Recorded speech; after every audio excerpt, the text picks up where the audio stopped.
Because you got powerful legs. How'd you get the physique? Was it gym or how'd you get the physique? I've always been. She's actually not got powerful legs. Do you shower in your dressing room? Do you have a shower on the day of a fight or not? Tell us about the tattoos. Shut the fuck up, you little prick. But then I've got the Phoenix.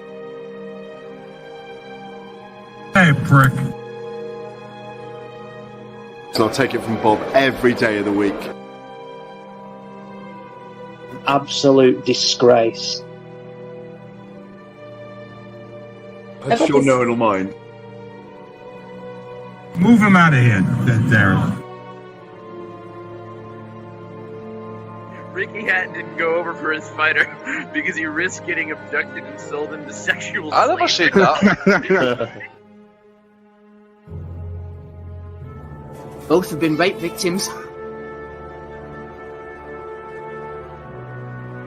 I'm not watching Frank Buglioni live on Saturday night. You're out of your mind. Jesus Christ, get yourself a life. He's actually a priest. Yeah. It's because his brother John Fury eye gouged him. What have I told you all this time? He's going to end up sucked out, fucked out, looking for a handout. Boxing nutters messenger group. I'm gonna be the king. J-Pump, you know what I'm saying?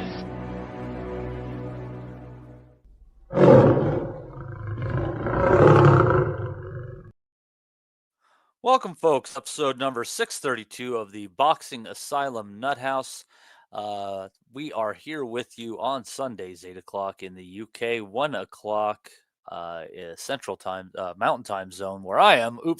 Noon Pacific Time, which would be a better one to kind of bounce off of a little bit. You catch us the next day wherever you find your favorite podcasts. And you can also get in on more of the fun at patreon.com/boxing asylum. We got Justin, we got Dez. Dez has been on holiday, hasn't seen much of the stuff, but he's ready to do some previews with us. I think we got an interview coming in later on as well.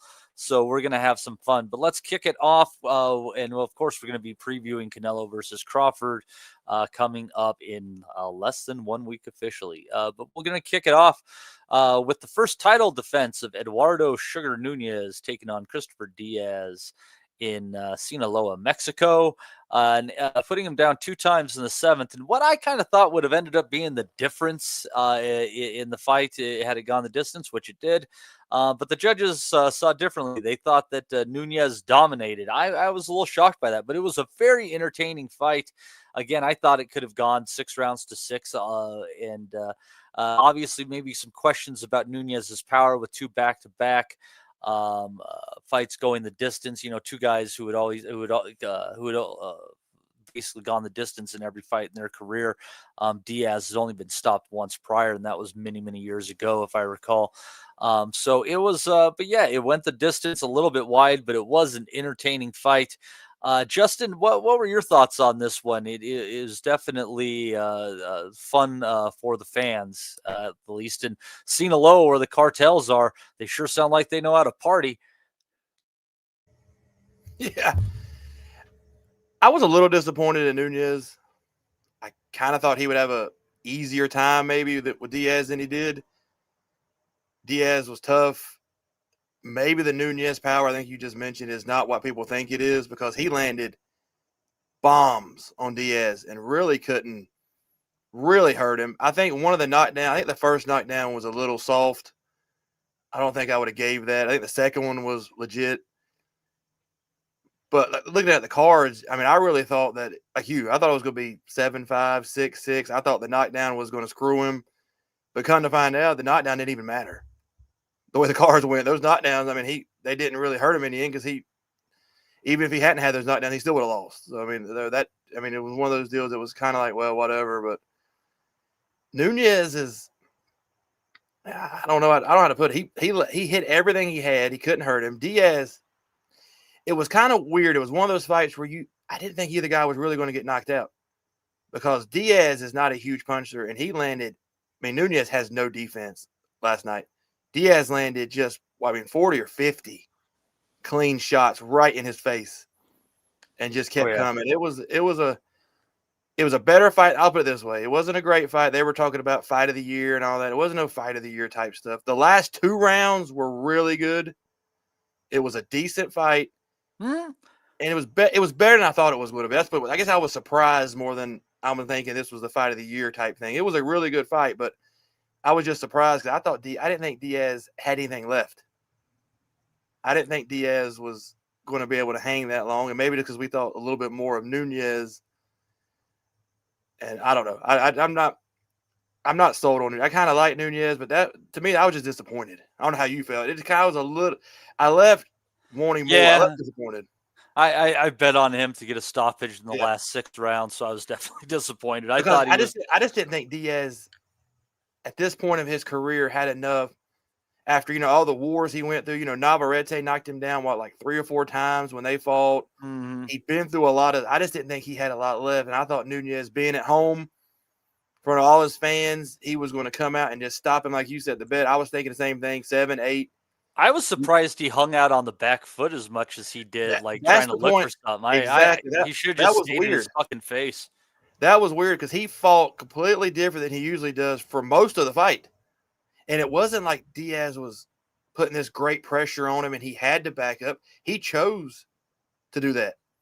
He chose to box that way. And that's not, I don't know what I think it's one of those deals. You had too many people thinking they had all these great ideas and they were going to do something different and they were going to be able to play with Diaz and they were going to try these different things out. And it just didn't work. It wasn't him. And I think that's one reason why this fight went so long. And then he ended up getting cut.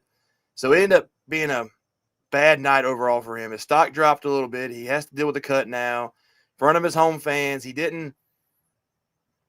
Maybe it's just me. I'm getting kind of cynical when it comes to boxing stuff now. And I was just disappointed.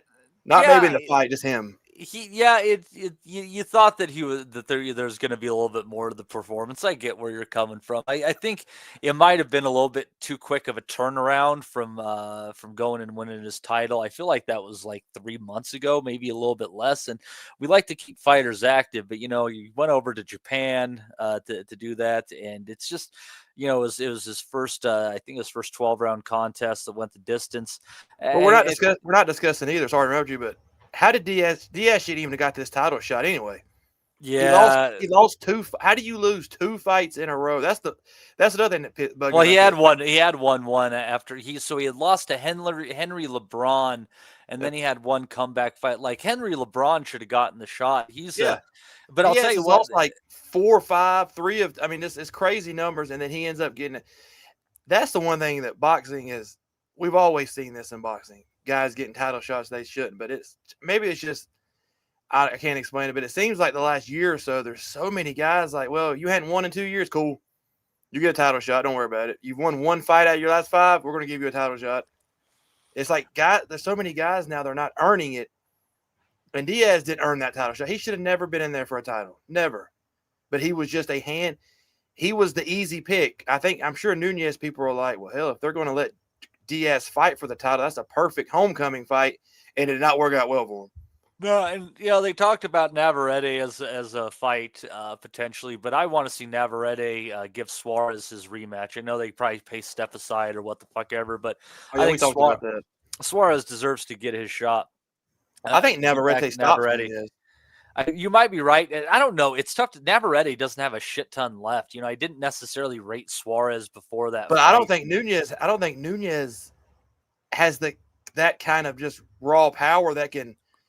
Because you see what I think him and Rocky Hernandez are very similar fighters in a lot of ways, and I think that's the fight they should make. If you want a fight that's going to be entertaining, and a guy who's sitting at close to the sitting high enough in the rankings to warrant a shot, that fight with O'Shaquie Foster. If you just saw that to the final bell, he became the titleist.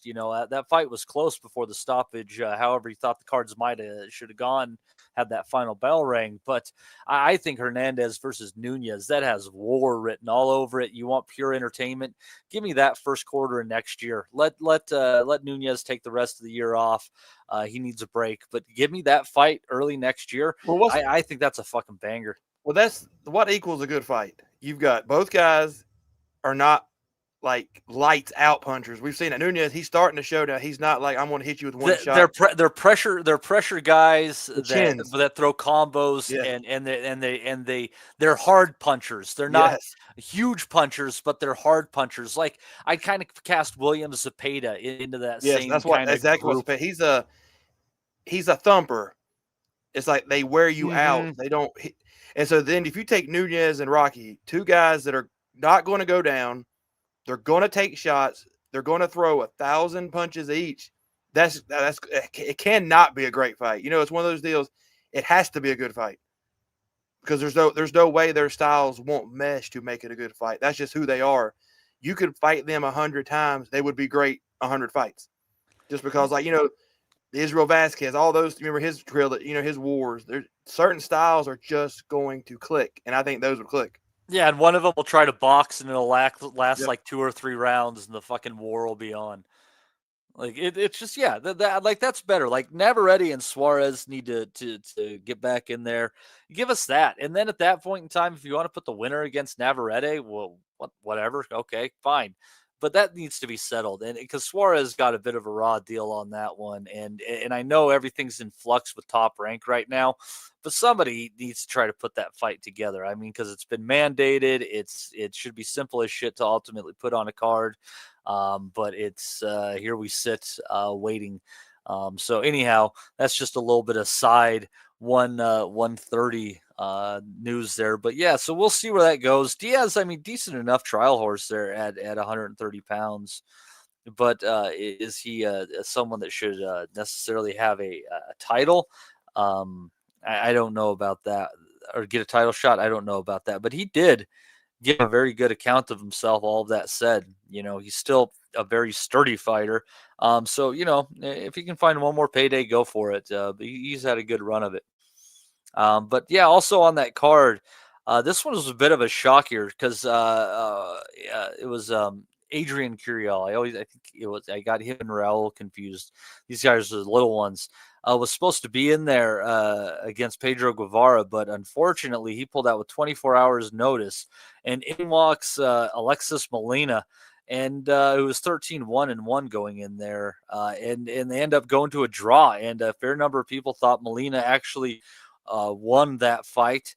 I was pretty impressed. I mean, you talk about coming in on short notice like that. It was absolutely impressive. His only defeat of his career was to a Christian Medina Jimenez. Don't know much about him. That was last November. That might have been a card I watched for all I know. But he gave a very, very good account of himself there. But he also seemed like he was a little bit of a bigger guy in there for sure. But Justin, it was a little bit of a shocker in there. Did you think the draw was warranted? Did you have a lean in this, what was actually a pretty competitive and entertaining fight? First off, can you hear this asshole behind me in the background? I cannot hear that asshole. Good. Okay. Fucker's back here on a bulldozer doing something. I'm staring at him. He's looking at me, and I'm looking at him.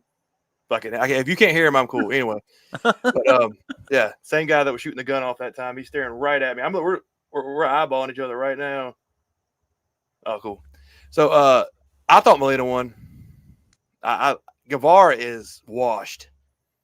He could not let the hands go. He just looks completely washed. And the level he's at now, it's set up for a no-name last-minute opponent to come in there because Molina just outworked him. He was tough. He was fresher than Guevara was. He was in shape. I think, like you said, he was bigger. And this is a shadow of the Guevara. I mean, Guevara's 36 years old. He's has a law practice. I don't even know why he's still wanting to keep going. And it set up perfectly last night for the upset, and I thought they just gave it to Guavara. I thought Molina did enough to win. I think he landed more shots. He threw more. He was more aggressive. He just looked like the guy that won the fight. And I think for him, though, yeah, he didn't get the win, but I mean, he won the night anyway because he's going to get paydays now because of this. He won't. I don't think he's going to be a last-minute guy anymore. He's going to get paydays. He's going to get shots now. So he did what he had to do. Guevara, I don't know where he goes. He's not going to fight for. He's not going to win a world title anymore. I mean, that day's over with. He just looked like shit. I don't think he looked great at all. I think Molina outworked him, did everything right, and kind of got. It's not a robbery. I'm not going to say a robbery, but Molina definitely won that by at least 2 rounds, in my opinion. Yeah, and it's just I think Guavara what's struggle for him is he always competed at the lower weight classes, and he's come up to bantamweight now, and he was supposed to be against Curial, who had beaten Notshinga, I think at 108 pounds. So basically, it was going to be kind of like ultimately like a couple of kind of like flyweights fighting at a higher catch weight just for shits at the end of the day, which what I thought on paper would have paired very, very well, but he came in against a guy who was an actual bantamweight, and he just kind of got outmanned at points. I don't know if they'll run it back. They might, just for the case that it was a draw. But yeah, it was entertaining enough. Both guys landed some shots on there. Just not necessarily the combination punching you might have expected from Guavara.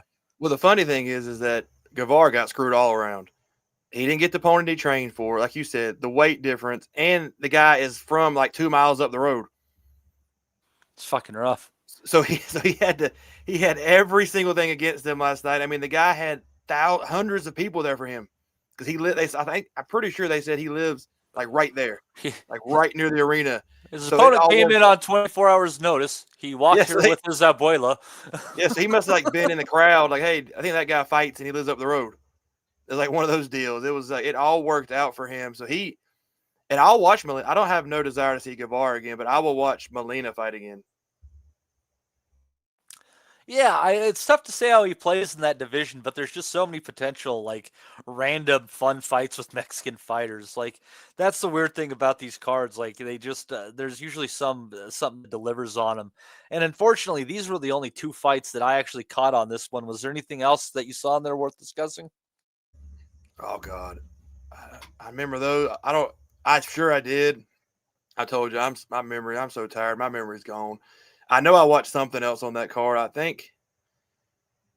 Move on. I have no idea. I had to look it up, and I really don't. I didn't think there was anything that was important on there. I think there was maybe no. There was. I think there was maybe like some 6-rounders, 4-rounders, but nothing. There was I do remember the knockout. You had a guy named. I don't know if he was African or he was from Dominican. I don't know where he was from. He had a pretty good knockout, and that's all I remember. I don't remember his name. I just remember he had a good knockout. But like you said, nothing like anybody would know their names and nothing really important. Here's what's funny. So they have a bunch of other stuff that was listed on there, but none of the results are up yet on BoxRec. They're basically like, yeah, we watched Guavara and Nunez. That's it.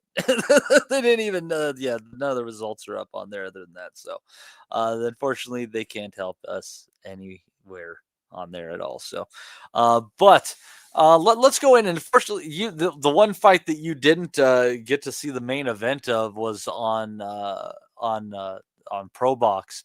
But I thought that was a very entertaining fight between Jordan White and Rene Tejas Giron.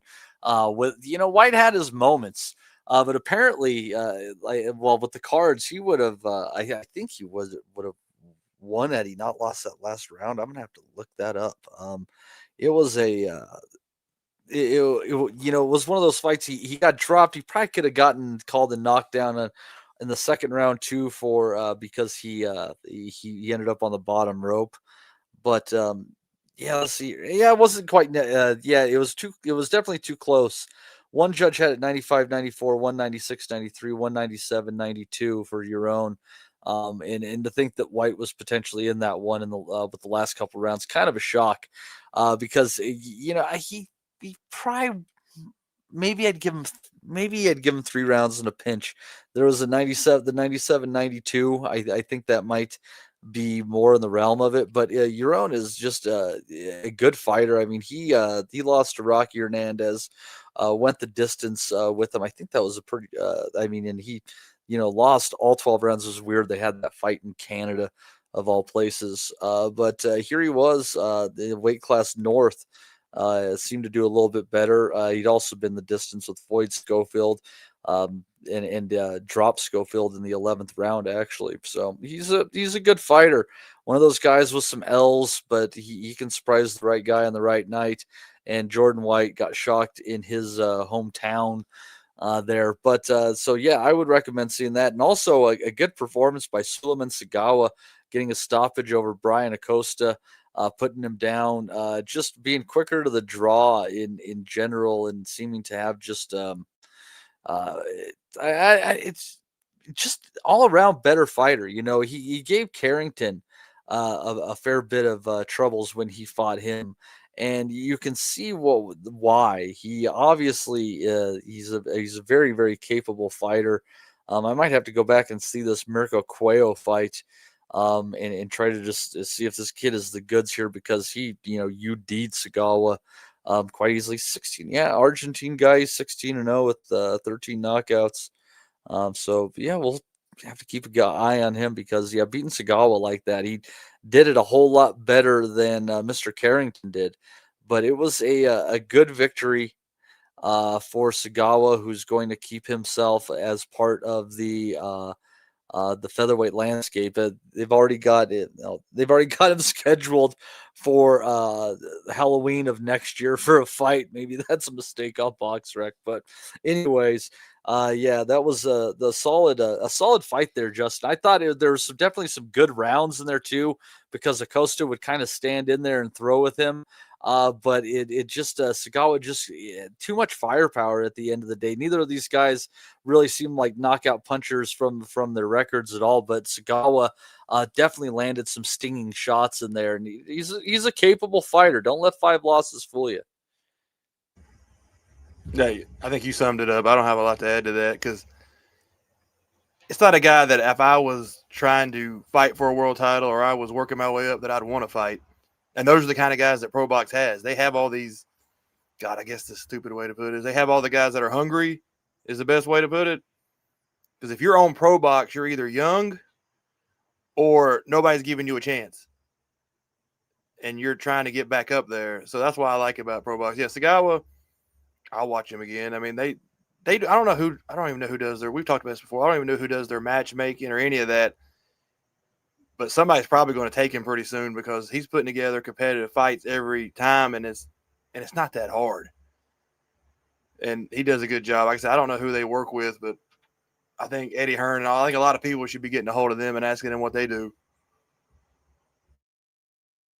Well, yeah, I think it's what they have going for them is they're not attached to O's or anything like that, and these guys that can't necessarily get a real solid promotional deal end up with them because they see something in them, and they think they can build them up again, as they've done with a number of fighters at this point in time. So, and like I said, Jerome, I mean, he's been on a good number of cards and performed admirably against good opposition. Sagawa, that performance against Carrington was pretty tremendous. But what else did you see on there? That's actually all I paid a full attention to on there. It looks like the Cardoso Valenzuela fight was probably a pretty good one. Justin, did you see that one? Go ahead, man. I'm sorry. I had to go get another cigar. Piece of shit. What was that? No. I'm just asking because I didn't see any of the rest of the ProBox card, but it looked like Cardoso and Valenzuela was pretty good. What do you think of the rest of the card? I didn't call you a piece of shit. I was calling. I know. I mean, it's not like I hadn't thought that a few times. But I wasn't actually calling you that this time. Oh, I've thought that a few times too. I told you before we started this, I was so out of it watching this ProBox card. I watched the Spanish commentary for almost 2 hours before I realized that I wasn't actually paying attention. I didn't understand what was going on anyway. I don't even remember that fight. I remember the two before the main event, so the Co and the one before that, but I can't get too deep on that card. Yeah, I think that's one of them was the Jonathan Cardoso, Luis Torres Valenzuela would have been one of the ones before it, and Sagawa and Acosta. the main event was White and Jerome. So yeah, anything you got on that rest of that card, go ahead, and then we'll move on. I'm ready to move on if you are. Yeah, give me a second here. Jesus, I got to pull up the next one here. Yeah, we saw a lot. There's a lot going on, like that. Just nothing huge, unfortunately. There was a card in the UK in the afternoon yesterday. Actually won a little money. But that was headlined by Pat McCormick getting a stoppage victory over Miguel Parra, who retired in between rounds. This was an eliminator for the WBA, apparently. Decent enough performance by McCormick. I mean, it was only the 8th fight of his career as well in there, Justin. So you got to give him some credit on that. Parra, for anything he lacks, experience isn't one of them. And onwards and upwards, I guess, for McCormick. But I think they might be moving him a little bit too quickly. Just my hunch. I mean, you can't go back. I mean, he's at the point now where I think we've talked about this 1,000 times. He's getting ready to cross that line where it's going to be hard to go back. I mean, he's fighting for eliminators after 8 fights. You're getting to the point where you can't pull him back and say, hey, you know what? You're fighting for eliminators. You're 9, 10 fights in. We're going to bring you down to Southern area level. We're going to do this. You're kind of passing that now. And I thought he looked good last night. I think Parra, maybe it was just me, but I thought Parra kind of acted like a little bitch the whole fight. Everything he complained about, everything McCormick did. And I think he was just trying to. I think Parra knew. I forgot there was a point deduction in there for a low blow. Parra was overwhelmed, is what the problem was, and so he just bitched about everything. He was hoping he'd get points off. You could tell he was trying to get shit started because he was just getting outclassed. McCormick, I think McCormick did the basics so well yesterday. I mean, he had the 1-2. The jab looked really good. Parra was a limited guy. I don't know how he worked his way into an eliminator. And you could tell Parra just knew I'm not the skill level this guy is. And so he started trying to get ways out, trying to do he just every shot, I think it seemed like McCormick landed, he was looking at the referee or bitching about something. And I just got sick of Parra's just acting like, I mean, come on. He worried more about bitching than he actually did trying to fight. And McCormick he looked solid. I don't know what his ceiling is. But like you just said, and we'll repeat it again, they've got to watch out now because you're at the point, if he is the number 1 contender now because that was an eliminator, that means he's fighting top 15 guys now. No, I don't consider Parra a top 50 guy, but he kind of has to fight those guys now. And I don't know if he's ready for that or not, but we're going to find out sooner rather than later because they're putting him in that position where – and now maybe they know, I mean, that's them. You know, they're there. They know what they have. They might see and think, you know, he's ready. Well, there's no point of us 15, 20 fights in. He might be ready to go now. I don't think he's ready to go. I don't think he's there yet. But you're getting to the point, like Atoma, some of these guys, you've pushed them and it's sink or swim now. They have to you have to keep them there. But I like McCormick. Maybe I wouldn't use the word impressed, but I mean, I liked what he did. He was the skill is there. The skill is there. We've said this 1,000 times. If you can master the basics, you're going to have a really good career in boxing. You don't have to have the best hook. You don't have to have the signature this or the signature that. But if you're really, really good at the basics, you're going to have a good boxing career. Because a lot of guys just aren't good at that. They're just not good at the basics. Their defense, they're just not ready for that. So if you're good at all the X's and O's, all the little basics of boxing that they teach you when you're a little kid, and you can do that, he has all that. Now, does he have anything special? I don't know. I hadn't seen it yet. A lot of the times what you're looking for at that level is, what happens when they get touched clean by someone that knows how to swing a little bit, if they get caught in between shots. But I hate to swing the conversation, but we do have an interview here. Let me get him added in here. We've got amateur champion and now professional heavyweight Harvey Dykes working with Mr. Don Charles. Harvey, how are you doing this Sunday? Yes, I'm great. Thank you. How are you guys? All right? Yeah, we're just happy to be here. We're getting ready for a big fight week, and I'll actually give you a first word here. You're a fighter in the ring, but I think we all love the sport too. Do you have any thoughts on Canelo versus Terence Crawford? Do you think Crawford has a chance to make history here and do something rather unexpected? Yeah, I wouldn't be shocked if he did pull it off, but I'm going for Canelo. Canelo points. The points is interesting. I think it might be closer than people expect, possibly, Yeah, but I totally agree. I get a feeling that one of them, most likely Crawford, is probably going to taste canvas for the first time in their career. Yeah, I think so as well. I just believe Canelo just got a little bit more still.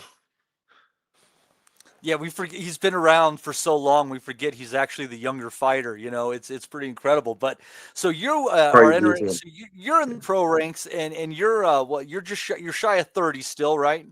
Yep. 29, getting there though.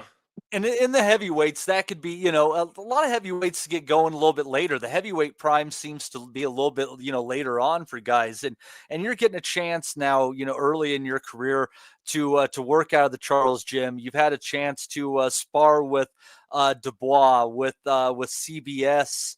And others, and you also have, even though you didn't have, hundreds of amateur fights, in the limited number you did have, you did win a championship. You beat guys who are now professional, had good amateur experience. You did fight and lose to Delicious Ori, your debut there. So you've been in it with some real sound talent at this point in time already in your career, and I would have to ask, like, are you basically still at this point in time, is it all still a learning game and you're just getting a chance to keep stepping it up and work with guys who are better and better and just keep throwing things into your repertoire and piecing it together as you go? Yeah, I totally agree with everything you just said there. I believe, like, the sparring camps, I'm only 6-0, but I believe because of the people I've sparred and the amount of rounds that I've done with them, I'll probably go down as a 9-0 fighter. Obviously, I know you've got to learn in the actual fights by fighting journeyman and stuff, but the sparring camps have took me to a different level, I believe. And everyone's going to see it in 2 weeks' time.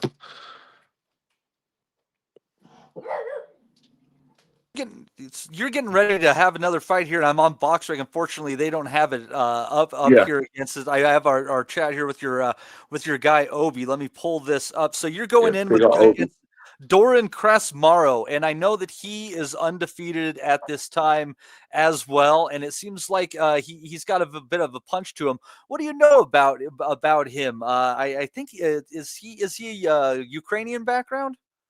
Yeah, Ukrainian. I think he had quite a few fights. A really good fighter. He's 6'7", heavy hitter, switch hit. I've been studying him loads the last 2 weeks. Really, there's nothing I can fault about him, really. It's definitely a massive step up. I believe it's the best person I've ever entered the ring with in boxing terms. In the actual fight terms, sorry, not boxing. But I believe I'm ready for this challenge. And now, yeah, you're not one of these big monster 6'7" heavyweights like a lot of these guys. You're coming in a bit on the shorter side of things. Do you find that as an advantage, like in the ability to get underneath, come over the top and things, just because there are so many giants that the small heavyweight is almost a relic of days gone by, and they just don't see it? Yeah, that's it. You got Usyk. He's doing it for all us shorter guys. He's going for all these big people. I believe it's an advantage. I believe I've got the skill set to match anyone. I just believe, size has never really mattered. It's never come into a fight, and it's been about size for me. I've always handled the bigger guy pretty well. So, yeah, I'm looking to see what I can do on the 27th.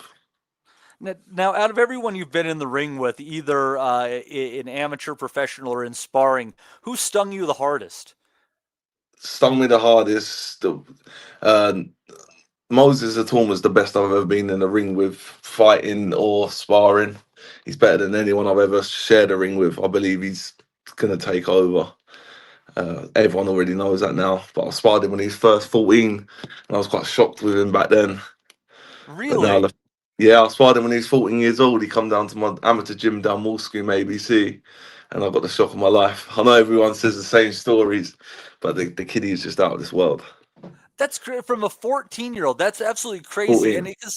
and he's interesting because you know, he does something that a lot of guys can't do, and that's he punches hard off of the back foot. That's really tough to Yeah, prepare for. he's different level. But Yeah, that's so, and so you've had a chance. You've seen that guy, you know, coming up from 14. That's pretty incredible. And yeah, you know, Usyk.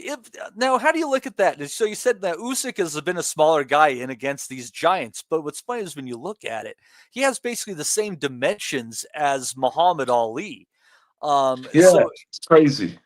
yeah, it's the game has just kind of changed a little bit, and so I here's a really odd random question for you.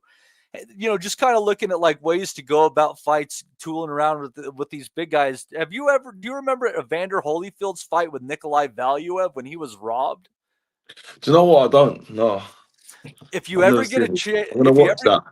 get a chance, because he was like 46 years old, and he had this giant Valuev who was like Yeah. 7'2", and he had him discombobulated, didn't know what to do, working in and out, getting too close for his punches to matter. Like, it was an absolute clinic on how to box as a small heavyweight. At 46 years old, I was blown away by it. But anyhow, what was your favorite memory, like your first memory of boxing, where you said you saw it and you said, I want to do this? Weirdly enough, like I fight nothing like him, but my favorite fight is actually Ricky Hatton. I remember watching him Yeah. once on the telly. Yeah, and I just thought his fan-friendly style, and yeah, that's the kind of first memory I kind of got of boxing. Yeah, it was. I was funny enough. That was what got me back into the sport. I randomly was flipping HBO when he fought Jose Luis Castillo, and I'm like, "The hell is a band doing playing while this guy is fighting?" You know, and it was, Yeah, I know that's quality. I love that. You know, the fans do that with the drums and all that. It's brilliant. Now, how do you feel like, you know, obviously him and the Manchester relationship was something different. Now, how do you feel about your relationship with your local boxing community and filling up seats? Do you feel strong Yeah, about that and the people behind yeah, you? 100%. I'm the biggest ticket seller in Brighton. When there's shows down here, when the Eubanks puts on shows down here, I sell the most tickets. I've got a great backing down here. They need to start following me a bit up the country. We need to get them on this away day. But when I'm boxing down here, I sell so many tickets. I literally sell half the place out on my own, and that's from dropping tickets off myself. That's incredible. I really respect that hustle and the way that you guys sometimes like have to grind out your living. Like Yeah, you have to literally work, train, and then go and drop the tickets at night time. About 8:30 at night, you're dropping the tickets for an hour. It's crazy what you have to do to just box nowadays. And what's the boxing community like in Brighton? Do you find you have plenty of good sparring and stuff there, or did you Yeah, I've or got was my it brother who's necessary to 6 foot. move around? Yeah, I'll travel up to Don Charles's gym up there, North Finchley. It's about 2 hours away. I literally finish work about 2 o'clock in the afternoon. I'll travel up to him for 5. Wow. Because that's where the best training is. But I've got my brother who lives down here as well. He's an amateur boxer. He's 6'5", so he's been good sparring for this fight. So yeah, he's quite an elite level amateur. So I get good rounds with him. If not, I have to travel up to Don Charles's gym. That's where I get all my good work. And Don's got he's got quite a lot going on there, and he's Yes. really developed as a trainer, really specified on the big guys lately. I know there was recently the split with Dubois, but he's picked up Tony Yoka, and he's got others. So there's a lot of action in there for you, Jim. But in that gym for you. But how would you describe the Don Charles method of training fighters? Oh, it's brilliant. It's brilliant. I'm just starting to get it now. Starting to get me and Don are starting to gel. It's done me. It's probably done me a favour with Daniel leaving. I could get so much more time. Don always give me a lot of time as it was, but now Daniel's not there, I get even more. So it's better for me. Tony's a really nice bloke. I think he's going to shock a lot of people in his next few fights. What I'm hearing he might be fighting. I think, I really rate Tony. And you got Jordan Thompson, who I've been sparring with every week for this fight as well. He's back on November sometime. Another big unit, strong. There's a good few of us out there, so it's a good mix of heavyweights. Yeah, it's tough. So you also you've been sparring some of these cruiserweights too, obviously. I believe CBS was also mentioned in there, and it's really tough. Like, some of these guys, you've had a chance to spar them, and I've kind of opined that it's tough to rate Apataya because I think like the only person on his equal at any given time was Bradis, and they're tough fights, but he came out on him. So do you see a lot of, yeah. Is he still active? Is he still thinking of getting at it? I went and sparred Bradis last year. I went to Latvia for 3 weeks to spar him. for the rematch. For the rematch of Apataya. And so you had a chance to spar him. You've been with other cruiserweights. Do you think it's just really tough for these guys because perhaps Apataya is just a special fighter? Yeah, he's just one step ahead, I think. From Bradis was one of the best I've been in the ring with as well. I thought he was his feet work was brilliant, and I think Bradis actually come on so much in the sparring. You would like to get the first few rounds in with Bradis because he's quite slow, and then he'd come on later on in the spar. Like, he likes to do 12 to 15 rounds, and when he was in the later rounds with Bradis, he was at his best, and it showed in that fight as well. His last 3 rounds were brilliant. Yeah, it is kind of incredible. I mean, he was an older fighter, and he had a heck of a motor on him still. So Yeah. and so the guy you were going in with, I mean, he was around 40 at the time. So about 10 shocking.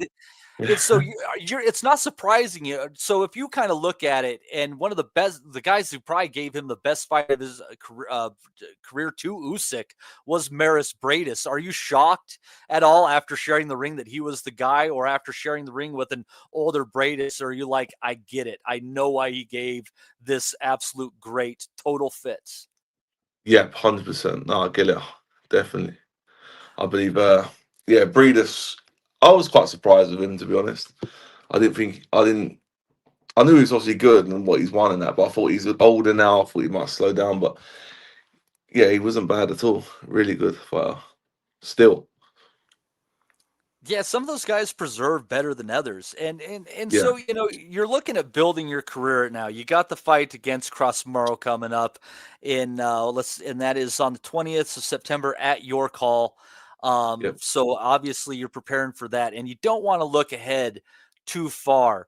But what's your designs at this point in time? Are you hoping to get work your way up towards English Commonwealth title kind of route, do it the traditional way in the UK, or kind of look in other directions? No, absolutely that way. But unless I win this fight, it don't go forward from here. So that's the only. I'm only looking at him at the minute. I can't even think about another going forward unless I get this victory. So that is the plan, to move forward to like the Southern area English title straight after. But at the minute, I have to win this fight. How many rounds is this scheduled for? This is a 10-rounder. It's a 10-rounder, wow, and it's and pretty early in your. Is this your first scheduled 10-rounder at this point? Yeah, my first scheduled one. Yep. So I'm sure a lot of what you're putting in right now in your training camp, you're just working on that endurance, working on that conditioning, making sure that you got the 10-3s in you, and that hopefully you'll be able to stand in with them, wear him down, and be the stronger guy in the later rounds. Yeah, that's it. He's a big old lump, but I believe I've got the skills. I just believe I can win this fight, and I believe this will take me to the next level. And you have the advantage, and you've been coming in for these guys as to prepare them for southpaws, and I mean, there's just not very many near 6 foot southpaw heavyweights. So do you just see all sorts of potential advantages for you based on angles this guy has probably never seen or has not seen much of? I believe this guy's seen everyone. I really rate this guy. From what I'm studying, I just can't see many faults. But I believe, I want this. Like, I need this, and I know he needs it as well. But I need this I believe more than he needs this, and I just believe that mindset would get me through. It's going to be the hardest fight of my life, but I'm willing to go to deep, deep waters. You know, I know people say it, but I'll leave it all in the ring. Like I will leave every single bit of me in that ring if I have to. You know, I'll take boxing. Boxing's my life, and you know, I believe. I know people say it, but I'm willing to go to any level to get this victory, even if it means, you know, that my life not being the same afterwards. I'd still try and win it. I want to win. You, I you want to don't win. you At any don't you means don't possible. you don't like verbally saying like the bad part of how bad Yeah, I don't want to say the boxing can bad, end but I'm up. willing to go Yeah, to that bad. I know yeah. that people say it, and you know, and then people don't. But I believe I can't ever see myself jacking or like ever. Like I'd never do that. I'd fight, you know, even if I couldn't fight, Yeah, still try and fight. that's a tough one, you know. And I just, you know, and God, hopefully you never end up in that position. Yeah, but You that's just got I'm willing to if I had to. If it's meant winning, you know, people say, "Oh, you wouldn't risk your life." It's like, well, you don't want to say that, but I would. Do you know what I mean? I want to win it. You know, I mean, you know the stories of boxing. I mean, even potentially a sparring session in the wrong conditions, the wrong Yeah. shot is risking your life. It's not something that's necessarily foreign to you, just in your daily actions in preparing for fights. No, I mean, you know, when I was out in Spain with Daniel, the first Usyk fight, I see Daniel snap people's arms, like where he punched, I can't remember his name, I think Sealy, something Sealy. He hit his arm, and his arms fell out, and you know, you seen a grown man like Oh my crying, like God. five hours later, he was still crying. It's just like was in Spain as well, and I think something about he couldn't get the insurance or something to go to the hospital. He had to fly home with his arm like hanging off. Oh my You know, God. and you just think but that's boxing, isn't it? It could Yeah. happen to any of us. You know, as soon as that's happened, Don would chuck another one in. You know, that's the sport we live in. Yeah, you guys are a different bunch, and that's the tough thing is like sometimes referees and trainers they like have to save you from yourselves because they know how much you'll give. You know, like Deontay Wilder told his trainer in that third fight against Tyson Fury, "Don't you pull the plug no matter what," and he ended up flat on his face with nothing left to Warrior, give. You yeah. know, like they gave him exactly what he wanted, and I think, you know, probably it might have officially ended his career in so many words on that, but that's a different story. But I do want to hand this over to other guys that don't want to take up all your time here, No, Harvey. So Justin, do you have any questions for Harvey Dykes and for in the realm of up and coming heavyweights, especially working with Don Charles? I think you asked him most what I wanted to ask him. I was going to ask him, how did he get hooked up? How did you get hooked up with Don Charles? Is it just because you were sparring and he saw you, or you just? my manager Obi, great manager, Obini. He did I get hooked up? Yeah, he messaged me for some sparring with Daniel, and that's how we kind of all got together. Obi's actually from the area I'm from. He's moved up to London, so we all kind of from the same estate. So he knew people that knew me, and then he got in contact through my old amateur trainer Terry King.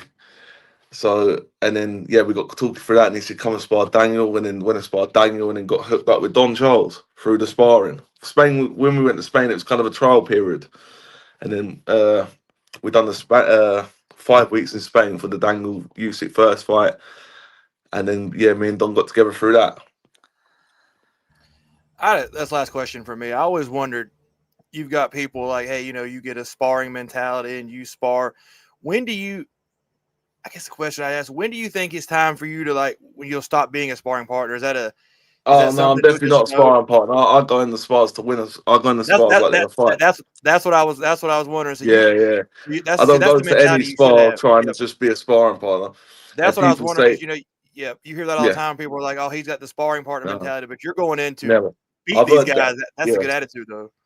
And even if they say, if they're sparring, they go, I remember there was one coach who said, oh, I need you to do this. Like, you need to try and be like, and I said, no, I'm here to be myself. And that's, yeah, I won't say the name. He's a really good trainer, but he asked me to spar like that. And I said, I'm not a sparring partner. I'm here because I'm a southpaw, but I'm here to actually earn some money. But I see it as a fight, you know. I don't try and lose any minute of any spar. I want to win every spar. I don't want to lose a spar. So I'm not a sparring partner, definitely not. I just like to kind of spar anyone. But when I am sparring, I want to win it. I don't want to just be there to make up the numbers.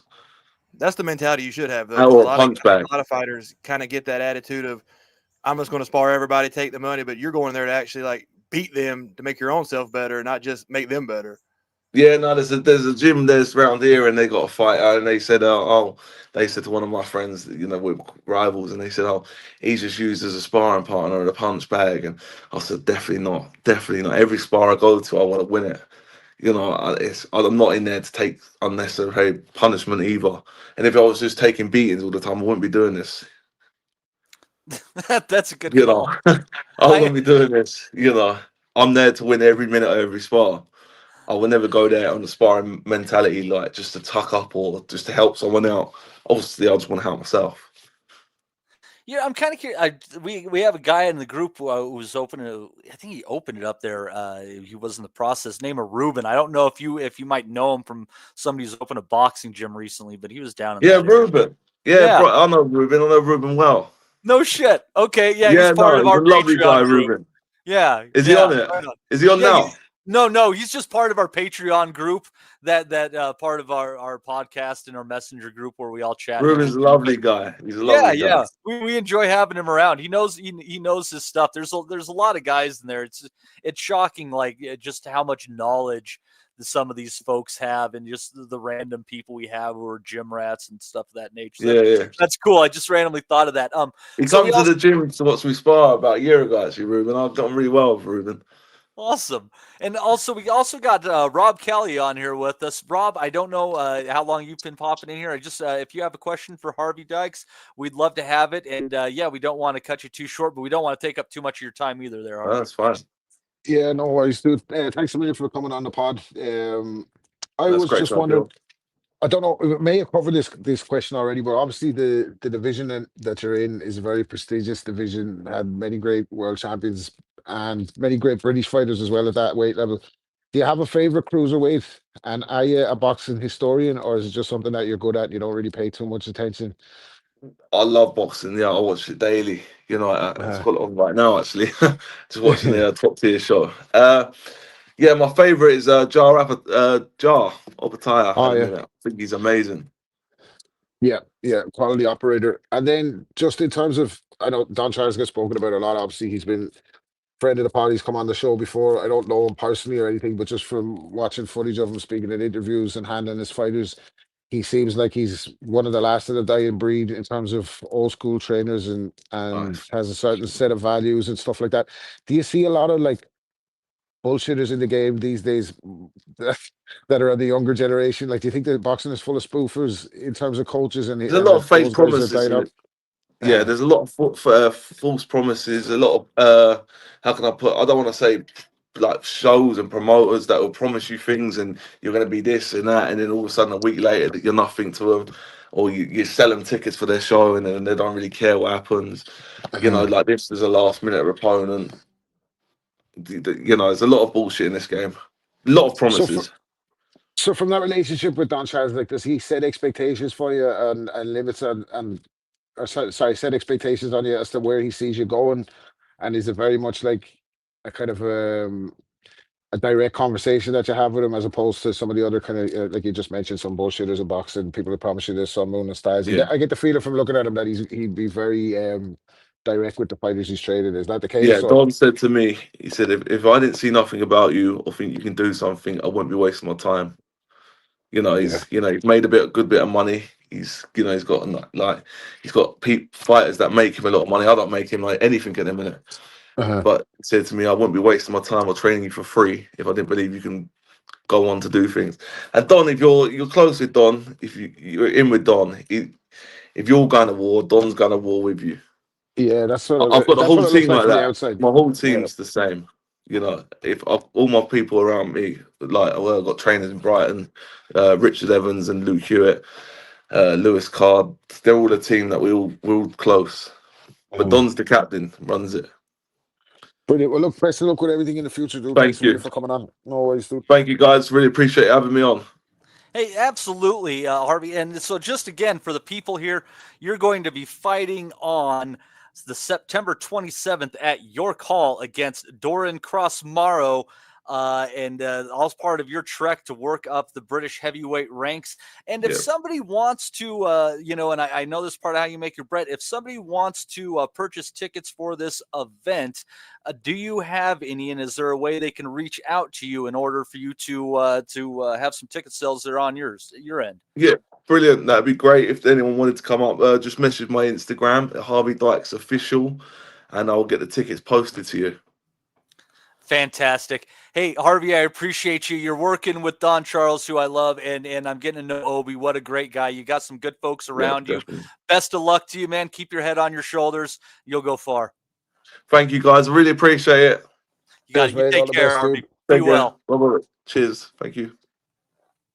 Right on. Harvey Dykes, again, that's going to be September 27th, York Hall. You can reach out to him on Instagram if you want to snag some tickets from him directly. So, yeah, good stuff there. Man, I really appreciate Obi's been hooking up the interviews. This has been fun. I like talking to heavyweights, too. Again, heavyweight boxing is its own different sport. So, I'm not calling you fat, Rob.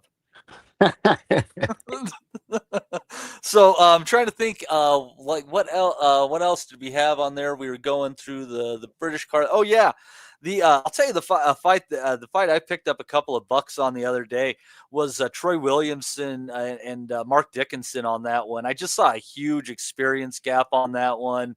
A guy that, he might have the size advantage, but he's not a puncher, so he's going to lean in, put a few on Williamson. That paid off there. And that was an entertaining fight, man. Justin, I don't know. Did you watch that fight? I thought that was a good, fun scrap. Both guys were swinging at it. It's just, again, experience played, and one guy is just probably more of a pure athlete. I watched. It was a good fight. I mean, Dickinson really can't punch, so Williamson, was able to go in there, and that was a beautiful, I think it was like a overhand right he landed that kind of basically ended it, because Dickinson was done after that. When he got up, there was nothing left. So you're right, that was a good fight. That was, if people hadn't watched it, it was pretty entertaining. I enjoyed that one. Yeah, Rob, what did you catch this weekend? We didn't get a chance to catch up. I know you're a busy man with many hobbies, many people asking of your time. I tell you what, I didn't catch Ames again. He fucking messaged me on Friday, say I'm in Dublin. I said, dude, like, I need fucking at least fucking 24 to 48 hours notice to move anywhere, like, let alone fucking spring it. I'm in Dublin on me when I'm in Wexford, like, that's fucking. So unfortunately didn't catch up with Ames, but watch the Irish card with McConnell. Getting a stoppage. He acted like a puncher, and he actually stopped somebody. Go fucking figure. Yeah, I think the shot that he caught Bateson with was very reminiscent of the shot that he nearly took Wood out with. And I know we don't want to go back over sliding doors moments in boxing, but we've covered this quite extensively. Like, it's such a fine margin. Like, if he'd have caught Wood with that shot 30 seconds earlier, he probably would have fulfilled his dream and been a world champion by now. Kind of very different, suffered a couple of very bad knockouts on the spin. And to be honest, I love Mick, but I didn't think we'd see him back.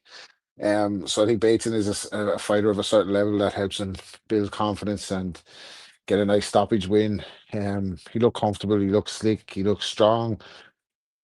I was thinking about McConnell. It's got to be a hard thing to walk away from, like, without fulfilling that dream. Like, he's very much adored in Belfast, like, and those ring walks, and they're really big events for his whole community, not just himself and his team. So to walk away from that, I guess, is a lot. So he's back in the mix now, getting himself and looking at trying to get himself another big fight. Where does he go? I don't know. Maybe Warrington. Like, the two of them. But that fight is still obviously sell out a lot. Sell a lot of tickets, and even if they had it in Leeds or they had it over here, they definitely do numbers. Like, so interesting to see where he's going to go next. He's obviously running his own promotion as well. Like, so he had Dean Welch from Wexford, who went to 4-0, went to full 8 rounds, won every round, like, but went to full 8 rounds in that. So he's moved to 4-0, and Conlan promotions rolls on, and Mick for the moment rolls on as well. I know he has ambitions again to win a world title. All fighters do. I'd be still worried about for him. Can he last at that level? Like, if he gets caught, I don't know. Those were very, very difficult knockouts to come back from. And he certainly looked like in the two subsequent losses after losing to Lee Wood, he looked like very, very shaky in those fights. Like, so I don't know. We didn't see him get tested really the other night. We didn't see him get hit or anything. Bateson was there Bateson can't really crack, I don't think. So look, it was good fights on Channel 5 as well, good exposure, good fight. It was a fight down in Dublin as well, so we haven't had too many of those over the last 15 years. So that was nice for the guys to get all the guys on the undercard to get a nice night out in Dublin as well. And the atmosphere looked great, by the way, on the TV. So that's really all I saw. You don't think they're crazy enough to try to weave Conlan into a fight with Nick Ball, do you? Because this was back at featherweight, if I recall. Yeah, but it's a fight that could be made, I guess. Like if you're Nick Ball, like you take that fight, wouldn't you? Yeah, you're going in against a non-puncher who wants to fight like he's a puncher. That's a fucking and it's going to be a sellout. It's going to be a sold out event as well. So it's a nice guaranteed few quid. I don't know. I honestly don't know what way they're going to go with him. I try and make that Warrington fight as a very sellable fight, like, and whoever comes out at the end of it still can make an argument that they have something to offer. So I don't know what Warrington's doing. Is he retired even? I don't know why I'm mentioning his name, but that's what came to mind after seeing it. And let's see what some of the other younger lads on the card end up doing now as we're going forward. But I didn't see much else.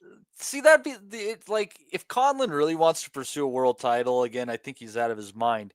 If Conlan wants to fight against guys who probably can't hurt him, as to be a ticket seller to get asses in seats to see these younger Irish fighters whose careers he's trying to lead, then that's not a bad plan. I don't know. Does he have is he self-aware enough to set aside the ego and be that guy? I think so. I think him and Jamie is involved in Conlan Promotions as well, isn't it? His brother had already retired from the sport, so I know they obviously have they're tight with Wasserman and that as well, aren't they? Like, so there's a couple of angles there for them. I think they'll be looking for the next star, somebody that they can bring through, especially with all these opportunities now to fight in Saudi and that. Like, so they'll be looking to kind of bring somebody through. But I think, like, from listening to him talk, he still has his own hopes and ambitions of winning a world title. So we'll see. I think it's picking the right fights at this stage of the career, isn't it? Like, it's good matchmaking now. Like,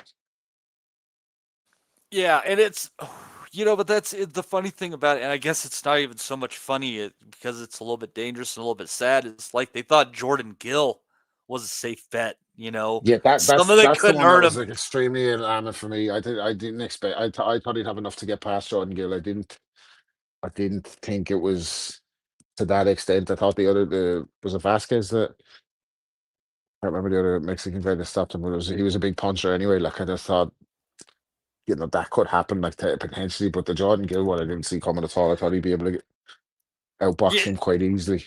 Yeah, I think Conlan, like, every division he went away from 122 was a step into greater danger for him. I'm glad he's at least, trying to park at 126 now, but 130, I don't care who is fighting. He's just not as a big enough guy to handle that. But anyways, that was. Did you happen to see that Conlan fight, Justin? Yeah, I did. I mean, Rob summed it up. I don't have a lot to add. Conlan, the good thing for him is he didn't go to war because, every fight he tries to go to war and he gets beat up and his face gets all messed up. So he ended it early, and he's going to get at least one more really good payday out of this. So, hey, good on him. But, Rob summed most of it up. Right on. And let's see here. The only fight that we haven't covered, I think that I didn't happen to see, unfortunately, but our man Justin in his four corners of television glory, he held up, was one I should have watched. Oslis Glacius and Vladimir Shishkin. Glacius getting a stopgage victory over Shishkin, which I think definitely cements that he is a player at 168 pounds. What were your thoughts on this one, Justin? This is a guy that I wish Des was on right now because he's, obviously very high on him. And it's hard to not dispute that he's a player in this 168 division with a W like this. Shishkin's a dude that's been around forever, and Glacius he was never really in trouble. he just did what he had to do, and he eventually, I think, he just beat Shishkin down. That's why they had to stop it. He busted up Shishkin's face, landed at will most of the time, and Shishkin being a tough guy is the only reason it went as far as it did. And then that's why they stopped it, because there wasn't no point of it going any further, because he was just getting beat up. And Glacius looks good. I think, like I said, Dez, I think he's Dez, man, like you just said. So Dez could definitely offer more than I can, but I like Glacius. Shishkin come face forward, and he got nailed a lot. I mean, and Glacius boxed. I think he boxed well. He showed that he can box off the back foot if he has to, and still has power. He showed that he could come forward. So he has. I wouldn't say he's the full complete, but he's close.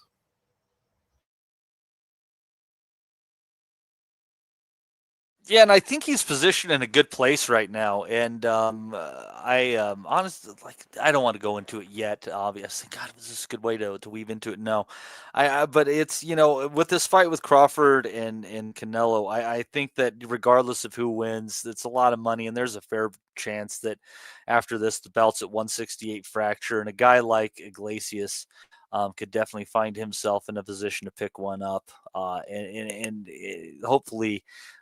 Get some, he gets involved in some pretty big fights off of that, because there are guys at 168 that are just waiting for their chance, licking their chops. There's going to be one in the undercard of Crawford and Canelo, and we can talk about that one here in a few. But yeah, it's a division that's waiting for other guys to have a chance at a title, and so many guys just aren't willing to fight each other, because it's like for what? There's not a title or anything like that. I'm just going to bide my time. I'm inside the top 5. This is going to force their hand, and I think we'll be treated well. Yeah, I like it. I like Glacius. You know who's the only fighter to have taken him the distance thus far? Chilemba, I think. Isaac Chilemba. Let's see who beats Isaac Chilemba. Isn't Chilemba's just one of the sturdiest guys ever? Like he just knew how to not take a clean shot. He went a distance with Kovalev as well. He went a distance with Kovalev, didn't he? Twice? Didn't he go? Did he go the distance with him twice for some reason? I think. And then did he go? Did he fight Ward as well and go distance with Ward? I think you're thinking of Sakio Bika. Oh, that was big. No, Chilemba went with somebody else that was fucking. Oh God, I'm gone off on a tangent. Anyway, yeah, let's see who beats Isaac Chilemba.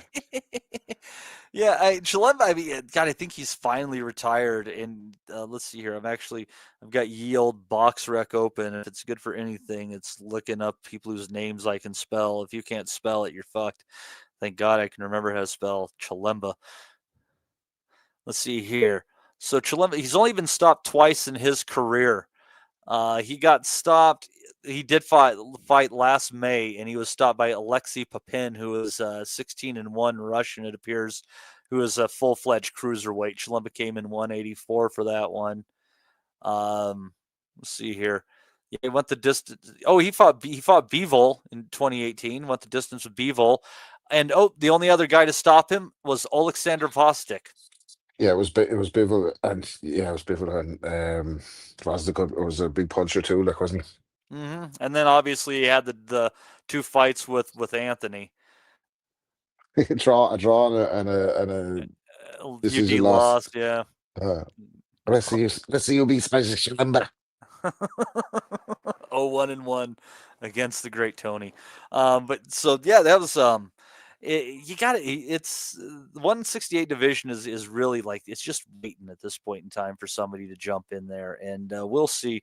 We could talk about, there is actually, let's start with this one, and Rob, I'll kick it over to you on this one, obviously, and let you get a proud moment in here. We got the rematch between Patty Donovan and Lewis Crocker going on Saturday afternoon. That's going to be obviously the end of that will probably be just tail ending with the beginning of some of the decent fights on the Crawford versus Canelo card.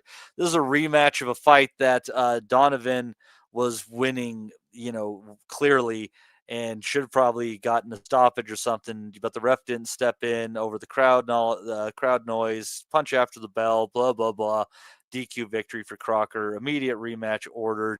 But at the end of the day, Rob, I haven't really looked to see if the odds are up on this or anything, but if they're not wide for Donovan after what we saw in that first fight. I don't know what's going on, because ultimately it was just a poor ref and a very loud crowd that screwed him there, because he was just picking Crocker's pocket all night long.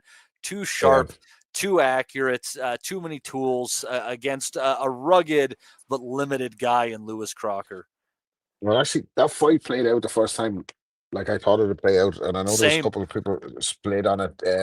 Dominic, friend of the pod, Dominic, and panelist on the pod, occasional panelist on the pod, Dominic was very high on Lewis Crocker, but I always thought Donovan beat the shit out of him just off sharpness. Really punch, fucking dedicated young guy, super fit. So in this one, there's a couple of different intangibles at play. Like, what does Lewis Crocker do different than the first night? Billy Nelson and him have a game plan. You can't just walk to Donovan like the last time, because he's just too sharp, picking him apart. Better shot selection, better boxing IQ, sharper, better, faster. Just had him in all departments. So Crocker has to do something different, but the stakes are higher. It's going to be a very partisan crowd in for Crocker, you'd imagine anyway. They're in Belfast for a world title now. It's not for the chance of a world title, so it's actually for the world title, I think, isn't it? Yeah, it's been for elevated yeah. I think it's the WBA.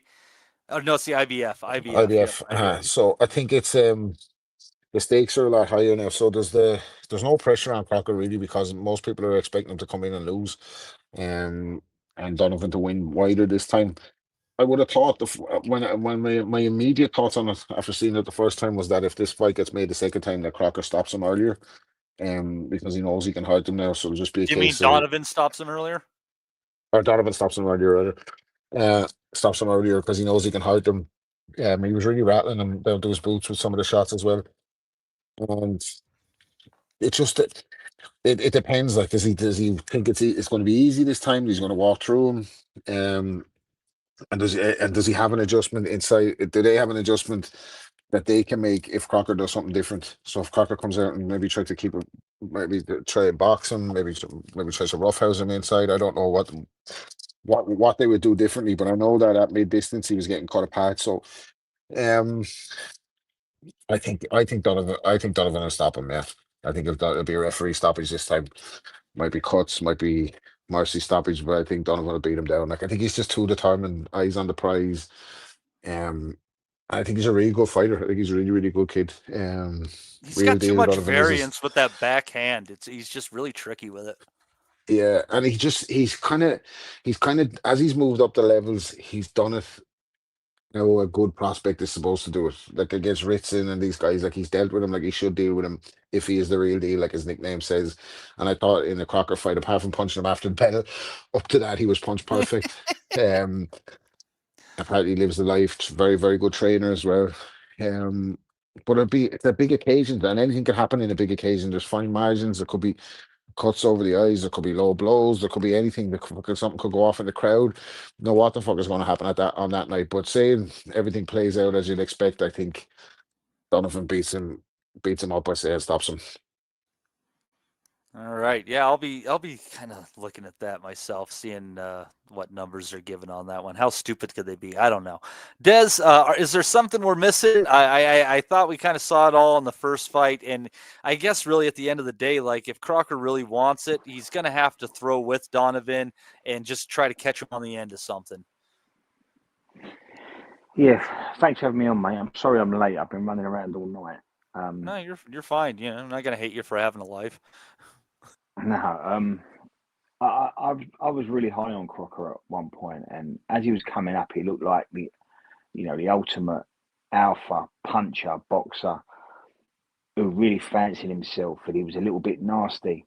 And I've grown up, guys like Neil Sinclair, Eamon McGee, and I thought Lewis Crocker was another one off of that conveyor belt. But I just think he's slowed down a little bit, and I think he's probably not. He's not the puncher he thinks he is, and the style he's developed, I think he's going to get caught at the higher end. And I think the red flag or the warning signs was the Conor Walker fight. Conor's a terrific fighter and doing really well, but he's not a puncher. And I know triangle theories don't always work, but I think if I put Conor Walker in the ring with Paddy Donovan, I don't think Conor Walker lands a glove on him. And I just think this version of Paddy Donovan just gets better because he's got a higher ceiling. And him and his coach really understand how to get round a fighter like Lewis Crocker, and with the type of pressure that Lewis Crocker brings. Now, the way you can have the equalizer is if you're a big puncher, but Lewis isn't that big puncher. So I think this one goes the same way as I think it's a Donovan win, and it's more emphatic. And I think that Billy Nelson will probably have to pull Crocker out around 8 or 9 through cuts or just for the punishment that he's taking. I think Paddy Donovan showed up in the last one. He surprised me. I thought he was almost punch perfect. I thought they got away with it, Lewis Crocker's team. I don't think they get away with it a second time. I think it's an emphatic Paddy Donovan win. And I think Paddy Donovan becomes a really good IBF world champion because a world title can give you another 10, 15%. And as I always say, his motor skills are really good and his ceiling is very high, Paddy Donovan. Yeah, especially in a welterweight division that's pretty lacking in talent at this point in time.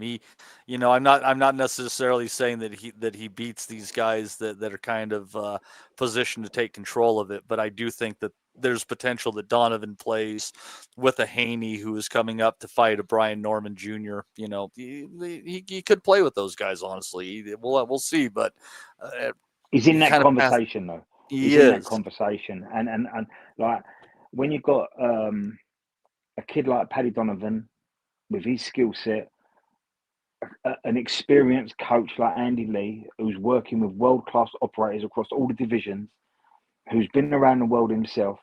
If you just put a world title on them kids, you'll be surprised how far they can go. Almost like a Ricky Burns type mentality. You'll be surprised how good they become with a world title around their waist. And I just think Paddy Donovan fits that bill. I don't want to talk Lewis Crocker down. I've been high on Lewis Crocker. But that first fight, for me, showed the gulf, a gap. And I don't think Lewis Crocker is going to close it. Yeah, honestly, and it's odd for us to be having this conversation, Justin, but I think the first fight between Crocker and Donovan was a very clear example of what the defining line in between domestic level or European level, more so probably, and world level is. I think Crocker's only chance is he's got to hurt Donovan early, the first couple of rounds, because there's nothing he can do differently to change how the first fight was going to go. So I think his only hope is that he catches him early, and maybe that gets Donovan out of his rhythm, and he has to change his game plan up, because I don't see anything he can do differently. Donovan was going to stop him the first fight. It was coming. It was getting there. He just got caught up in it. I think he got caught up in the moment is why he was throwing all those like some illegal shit. I think he just got kind of caught up in it with the crowd and everything, but there's nothing Crocker can do differently. And I said his only hope is early. If he can somehow catch him early, that might maybe put Donovan in more of a shell, and maybe things will change differently. But I just think Donovan's going to stop him. He's got to punch with him. Yes, he's got to do like sweep a right hand over a left or something. Yeah, Crocker's got to, and that's probably going to play into Donovan's hand, because Crocker, I think his only chance is to come out fast and try to go for it early, because he's not going to be able to outbox him. He's not going to be able to win a points fight versus, because he's just not skilled enough. He's just not good enough. So yeah, he's going to have to try to catch him early. If not, I think Donovan probably stops him 7 or 8. It reminds me a lot of Quigg and Frampton, this one. I think you're going to see the gulf between the two kids. But I agree with Justin. Crocker cannot let Donovan settle into a rhythm. He just can't do that.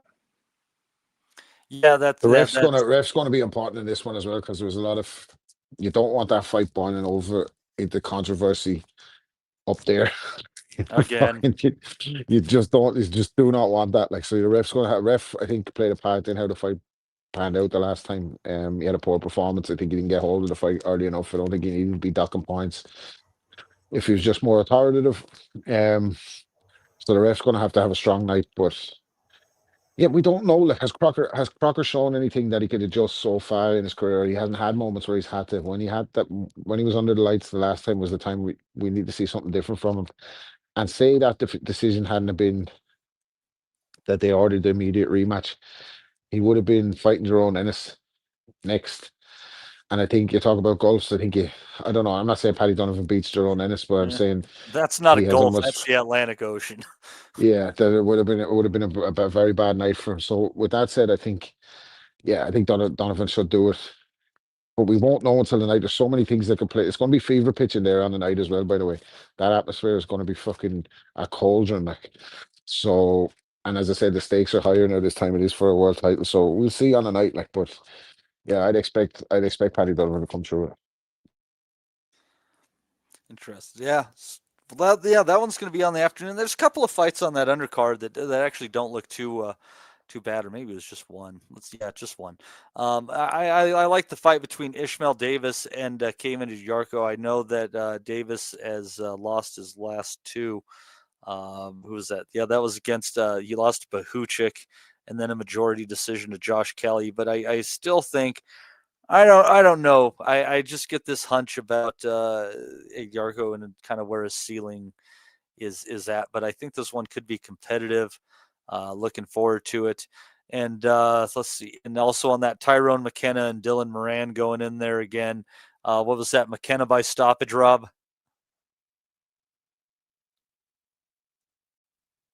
Yeah, I don't know if Dylan Moran can recover from the beating that he took the last time in Waterford. I think they went for a shootout. He came out the wrong end of it.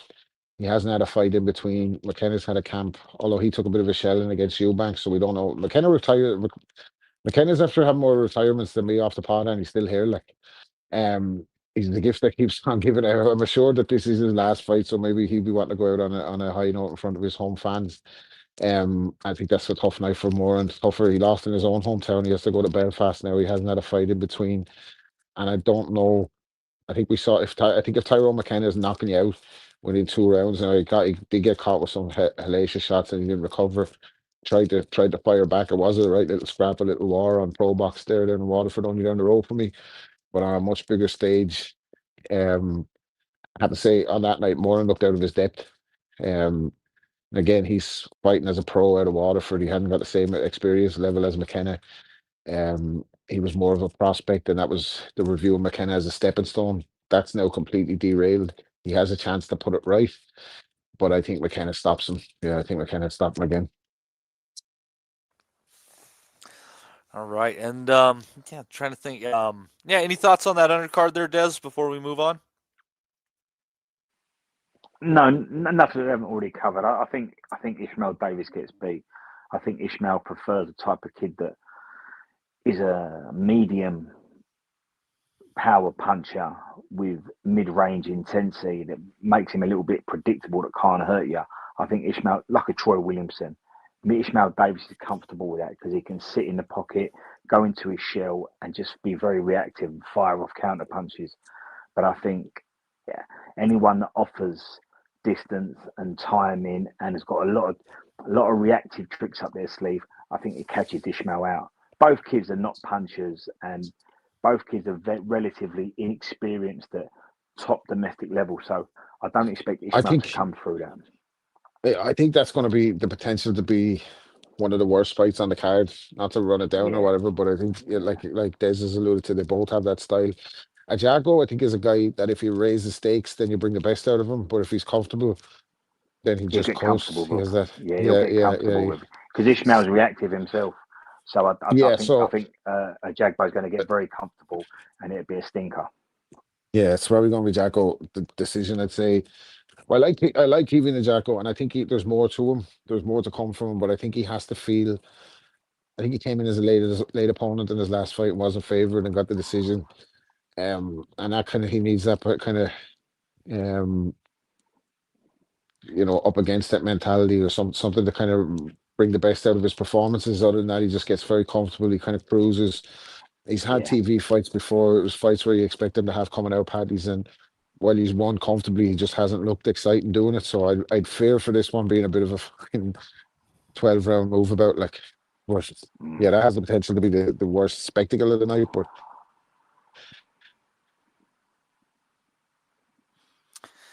yeah, who knows? There might be many spectacles. But this is going to be on in the afternoon, then everybody can go and take a nap and wake up in the morning and they can watch some Terence Crawford and Canelo Alvarez action. Looking I'd say there'll forward. be a few if they fucking if Paddy Donovan wins. I'd say there's going to be a few of them still up by the time Crawford and Canelo comes on. See, well, this is where everybody's going to be upset that the Kinahan's on the run. Everybody would have easily been able to stay awake if he was still involved in everything, but no. Just because he's a great motivator. Yeah, fantastic motivator. But yeah, so these are the fights that we have on this undercard, and there's some decent fights on here, some to talk about, some not to talk about. Steven Nelson coming back after that fight where he came on pretty hard against Diego Pacheco late, taking on Raiko Santana. Santana is on a 2-fight winning streak. He's 12-4 though. Even Ditko against Jermaine Franklin. It'd be interesting to see how the undefeated Ditko does against Franklin, who really needs to show something on the big stage here. Ditko has 15 wins. Only one of them has gone the distance. That one was against Kevin Nicholas Espendola, who had 3 losses. Now he has 10 losses. He's been stopped 2 times. Power might be real, might not be real. So that decent heavyweight contest there. I like this one. Callum Walsh and Fernando Vargas. No, not this is one of the mini Vargas kids that is boxing. Not Emiliano, the one that is definitely a blue chipper. This is the one that's kind of in the middle. This is Fernando Jr. I don't know. He could give a good fight to Walsh though. Rob could give a good fight.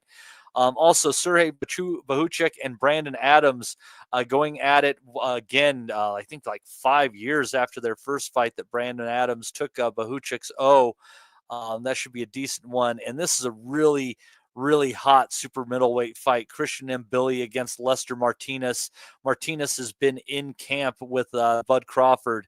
I like this undercard. I like this undercard a lot, especially those 3 right beneath Crawford and Alvarez, Justin. Yeah, the Ditchko is interesting because you know what Franklin is? He showed that he's got something about him. And I mean, it's not the best, but it's something.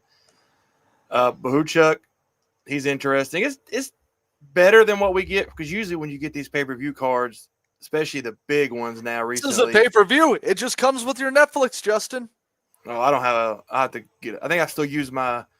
No, I told you the other day. I still have my girlfriend's grandma's Netflix code, so I'll have to try to watch it with that. Good for you. I've been using.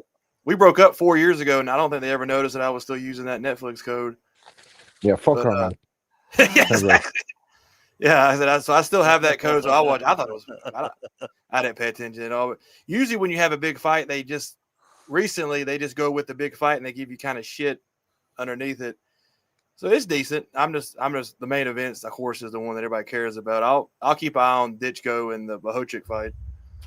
I think the best fight of those was Lester Martinez and Christian Mbili, dude. I don't know how you're not stoked about that one. Oh shit, I didn't pay attention. I'm still staring at this guy bulldozing in the backyard. I guess you finally had to say this is Mbili's best opponent. Let's hope that's not a fucking euphemism. No. No, there's it's the same asshole that had the gun who fires off the gun out here. Well, he's got a bulldozer and he's like trying to knock a tree down. I've been staring at him for the last hour and a half and he just can't fucking do it. And I'm not going to help him. Yeah. You're gonna have to ask yourself if you'll dial 911 or not when it happens. I mean, I might. He's an asshole. I mean, he really is an asshole. I might sound like I'm a redneck, and I have the voice of a redneck, but this guy is a fucking redneck. If you look up on YouTube, guys trying to knock down trees with a bulldozer, and you'll probably find this asshole. He's not going to knock it over. He's been out here for an hour and a half. The tree's not going anywhere. It's like the damn Tong Po hitting the damn post in fucking Bloodsport. I mean, was it a kickboxer? This fucker is just things rattling, but it's not going to go. Anyway. Chung Po, Chung Lee, you asshole. No, Tong Po, kickboxer. Oh, he hit the post. Hit the column. Yeah, Rob knows. Rob knows what I'm talking about. But Mbili, this is definitely both guys' best opponent, and I'm gonna go with Lester Martinez. I just think Mbili hasn't. I just think he's going to catch Mbili. I think Mbili is kind of been a bully. I just think Lester Martinez is going to knock him out. I think somebody's going to get knocked out, and I think Martinez is going to knock him out. Well, I've always opined that in Billy, everything good that he does everything fast. He does everything hard. Ha ha. And it becomes altogether predictable. So if he doesn't take you out early and you hang in there, you're going to eventually be able to time him if you're willing to stand in with those shots. I think it's going to be a fucking firefight. And I'm not entirely positive who wins, but if Lester Martinez is still standing and in decent shape after the 5th, 6th round, look the fuck out, because he can really bang. And I think he's going to potentially taking Billy out as Billy starts to kind of lose a little bit of that steam and becomes a little bit more predictable. Didn't they say, was it Teddy Atlas said one time, I was listening to his fight, and he said those guys are sometimes easier to fight, the guys that always throw the same speed. Yeah. Because you can time them. It's like you know what's coming. You get used to the speed, and you're right. And Billy doesn't change it up at all. He doesn't change anything up. It's always hard. It's always as hard as fast as he can throw it. And if you can time that, that's where he's going to get called out, because he doesn't change anything. Yeah, and that's my feeling. But he does punch hard, and if he catches you off guard early, he could put your lights out on that one for sure. So this, like I said, this is a good one. So again, Rob, we got on this card, we got that fight. We got Bahuchek and Adams rematching. Adams got the stoppage in the first one in the 8th round, I think. And then Callum Walsh and Fernando Vargas. Will the eyes of Ireland be upon it, this fight? I'm not sure, because Callum Walsh had a fight here before, and I'm not sure it was that well publicized. He's with Dana White, who's played a blinder, Zuffa Boxing, getting him on the undercard of this fight, so it's going to get him some good exposure. And he's got a good opponent. It's Vargas Jr. obviously carries the name, but he looks like a right little fighter himself. There's not much between these two. I don't think Callum Walsh is a favorite in this. This is definitely Dana White giving him an opportunity to prove himself and seeing can they move him on quickly. There's no point in him going on this undercard and having a knockover job. So this is a tough fight for both of them. Vargas Jr. is pretty quick as well. He has fast hands. He has good footwork. Walsh has a good pressure style. Both of them are hungry. Massive stage for the two of them. I think maybe Walsh by decision, but I wouldn't be surprised if Vargas Jr. is actually the goods, and this is the type of fight that he shows it in. I don't think Walsh is that defensively great, and Vargas' speed and power would have me nervous enough for Walsh. So I can't really call this one. I think Walsh by decision, but I wouldn't be surprised if Vargas actually stops him, catches him with something that stops him. In Billy, I think he'll probably knock out Martinez. And then Jeko. I'd say Jeko. Yeah, so it's the Boacek versus Brandon Adams is a decent fight as well. I think they've obviously spent all the money on the two prices for the two main fighters in this one. It's not a terrible undercard, but it's not say the caliber of a main event that you would have seen over the years. I think they've really They don't necessarily have big names on there, but I think the 3 supporting fights, if not 4 with that heavyweight, I think that they are good style matchups. Competitive fights and maybe good watch along territory. So from that point of view, it might give you some kind of value on the night. But in terms of drama and excitement and intrigue, there's not really much there other than the clash of styles. So yeah, I think they've obviously the fucking main event is going to have a monstrous budget. That seems to be where most of the money's gone on this promotion. I'm sure the ring entrances and everything are going to be exorbitant. Let me see. I'm trying to look here and see if there's anything happening as far as odds on some of these undercard fights. Yeah, they do have some odds up on here. Let's see here. So yeah, no shocks here. Just to kind of divert for a second, some of the odds that we have up for these fights coming up. Donovan is quite a favorite. Crocker's paying 4-1 as the underdog. Ditko is just a very vague favorite over Franklin Jr. Neither of them are paying better than even money. Bahuchek is a favorite. Adams is paying 7-2 as the underdog there. And Billy is a little bit of a favorite. Martinez is right about 3-2. And Callum Walsh is a bit of a favorite. Vargas paying 9-4. So interesting on that one, on that sense. I mean, the 9-4 on Vargas for me is if I was taking a punt just on a for excitement purposes. Is he pay higher on a stoppage? Oh, it would, yeah. That's just straight money on that one. Yeah, that's any method. Or what is he? Oh, so it's any. All right, okay. So it's not extra. Okay. Yeah, no, Gotcha. that's the bet for any method. Yeah, and they don't have anything for method of victory up yet on that one. And then you will be in Vegas for the event, Matty. Will you be going to a casino to place your bets, or how are you going to how are you planning on laying down your bread on the night? I'm fucking unless I get a crazy hunch up, going on. I'm probably just gonna do it. I'm probably just gonna place my bets at home here. Ah, gotcha. Are you doing parlay, as you would say, ACA, as we would say over here? I like doing the round robins because then, like, if you hit 2 out of 3, you're getting something out of it. Gotcha. And so yeah, I'll probably hit something on that one. I don't know. Did you hear any numbers that you liked out of that one as far as underdogs? Like you said, you kind of like Vargas. I think Vargas by Vargas. stoppage. If he's higher than 9-4 by stoppage, I would. Oh, it'll be much have a higher bit of than that. If Yeah, he's I'd have a piece of 9-4 that. by any method, yeah. I bet Yeah, you're like probably... not a sure thing. Like I'm not telling fellas go to fucking take out your mortgage or whatever. You know what I mean? But it just is if you were looking at something that would pay value for sticking a few quid on just for excitement, I think Vargas is a bit of a dark horse to get a stoppage there because I just think Watson's he's a little bit not saying he's easy to hit, but he can be hit. You know that way, and I just think he hasn't been in there with a high depth of competition either. This is 2 undefeated prospects, and we're really just kind of winging it at this point in time. You know? and in his division, like he's been an isolated prospect on Zuffa Boxing, which is doing nothing till he's fucking announced that Dana White's going to be the main man going forward. But up until that, like it's not like he's been anybody's house favorite or anything. So he hasn't been. They haven't been moving him along with that kind of quality opponent because they haven't been able to get him in with anybody. Like so, this is a tricky one for him. I don't want to spend all night on this one because it's very insignificant in the entire build up. But I think it's just there's something telling me Vargas could potentially get a stoppage here late. I'd go for the stoppage on the over. I'd say he might get about 6-1 on that. Would you like?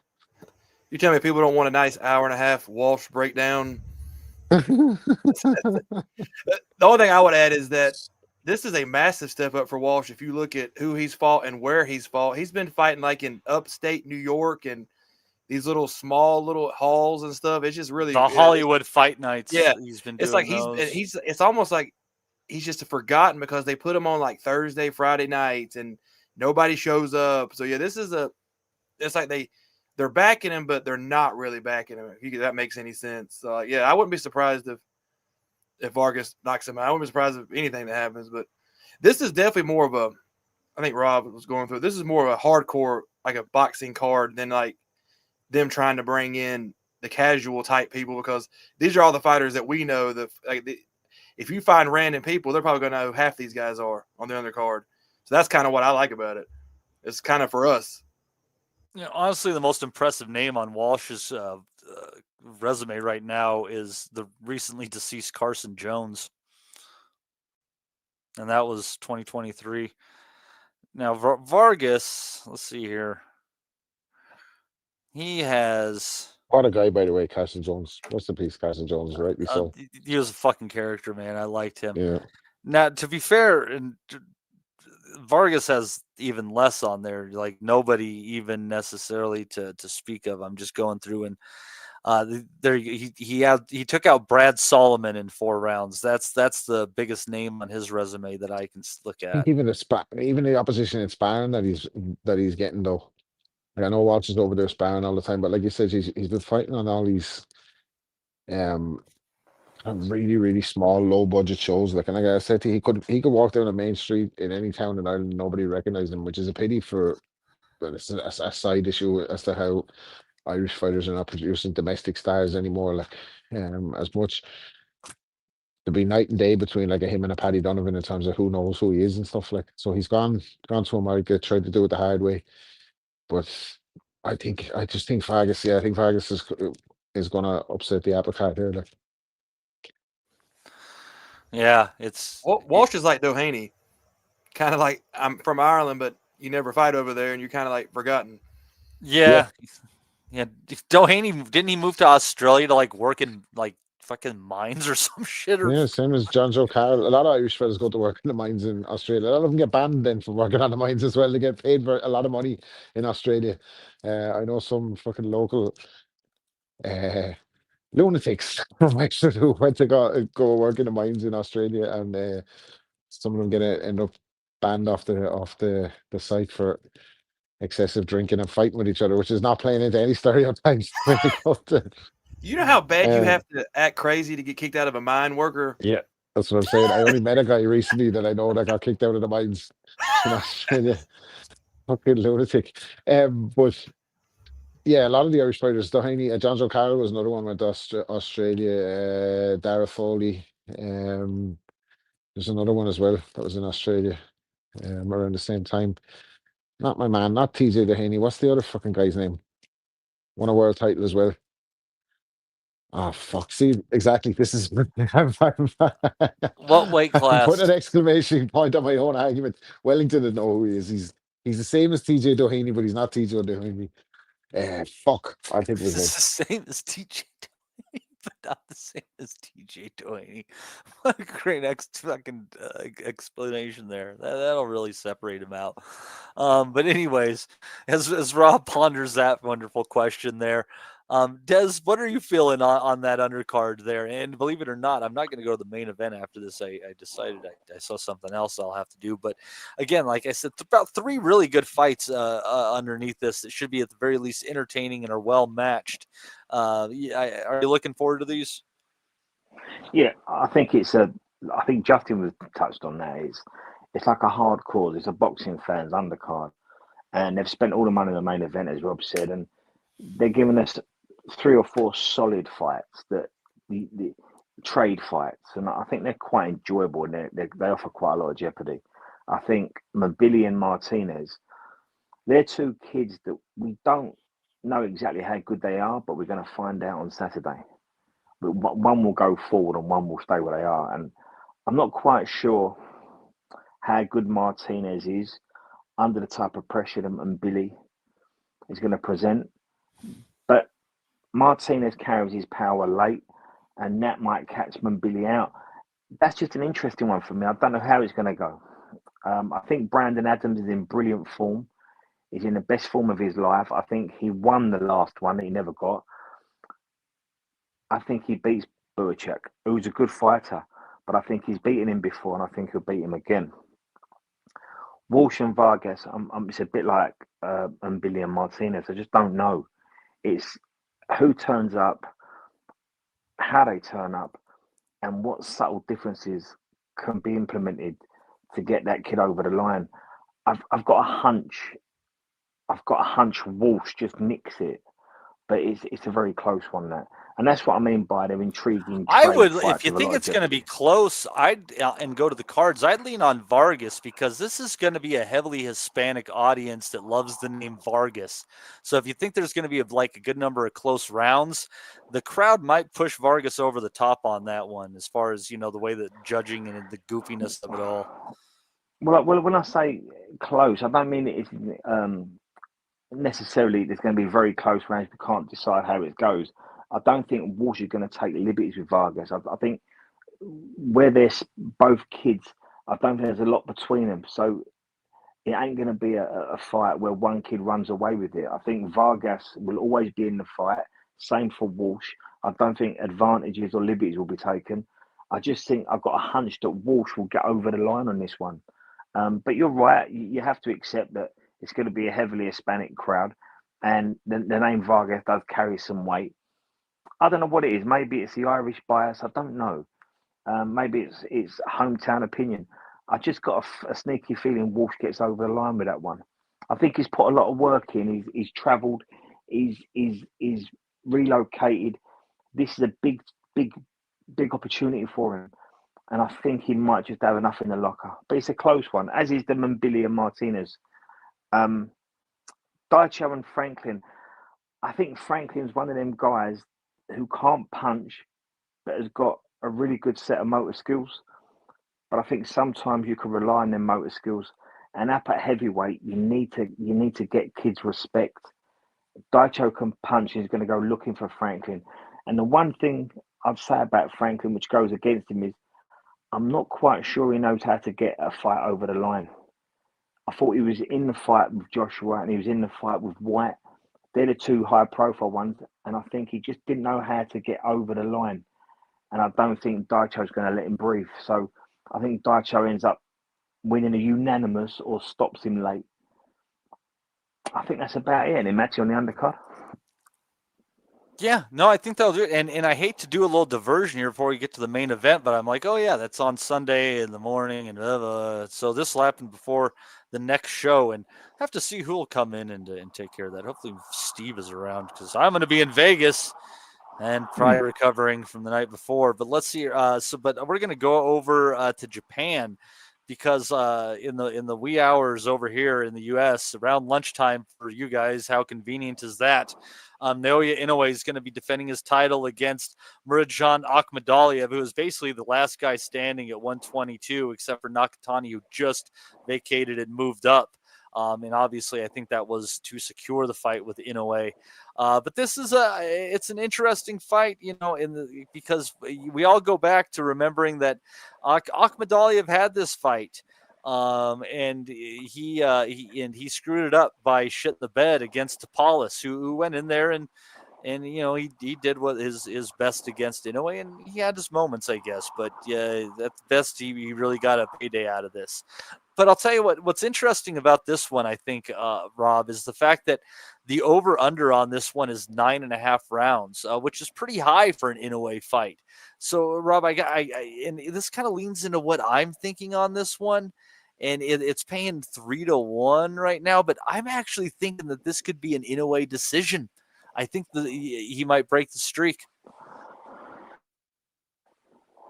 Yeah, possible. He's up the weight now as well. Like, so his power certainly looked like it was carrying the last time out, but he shipped a shot as well that you probably wouldn't have seen him getting clipped with before or hurt off of before. So the only thing, we said this before, the only thing that's going to catch Inouye out is father time or going up one too many weights. But I think as you see that, you're going to probably see more decisions. It's just natural. Like, fellas aren't Superman, that way. So yeah, I could see that with you. I could go there with you on a parlay. On a Vargas Inouye decision parlay. But yeah, I wouldn't be surprised if he stops him, even though we spoke about it a million times. Like, technique is unreal, you know what I mean? So you wouldn't be surprised to see the stoppage either way. Yeah, and I guess the question too, Justin, is maybe if he is Inouye going to touch down again, because Akmadaliev has a good left hand, and that seems to be the kryptonite of Inouye, is getting caught open in an exchange with that particular shot as he's throwing his own hook, dropping that hand. Bradley called it out many times, like for a very, very good fighter in the 1A BC discussion. He does have that flaw. Do you think that that Akmadaliev can keep him honest? For a little bit. No, I mean, not the whole 12 rounds. I think Akmadaliev has enough pedigree and enough awkwardness behind him that he can make it go rounds. But I think Inouye stops him late. I don't think Akmadaliev, he does enough. Of course, he might catch Inouye and knock him down, people do, but I think he'll stop him late. I don't think Akmadaliev's got enough to keep Inouye off for 12 rounds and be awkward enough. I don't see it. I think probably maybe 9 or 10, but Inouye is going to stop Akmadaliev. He doesn't punch hard enough. He doesn't do anything well enough to make that go 12 rounds. Interesting. So Justin is going with the fight to not go the distance there, and like I said, I'm on the cusp, but I do think that the fact that the over under is 9.5 rounds is interesting in itself. Des, well, what are your thoughts on this one? Anything different than where we've been going at here? I mean, the danger of the left hand is there. Akmadaliev is a sturdy fighter at the weight. Are we in for a shocker, or is this just going to be business as usual?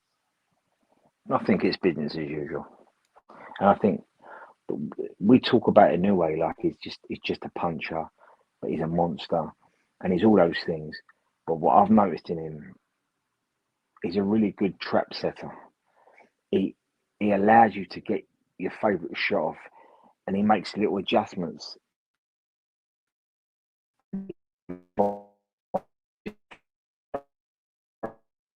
shot, corners, did you a throw?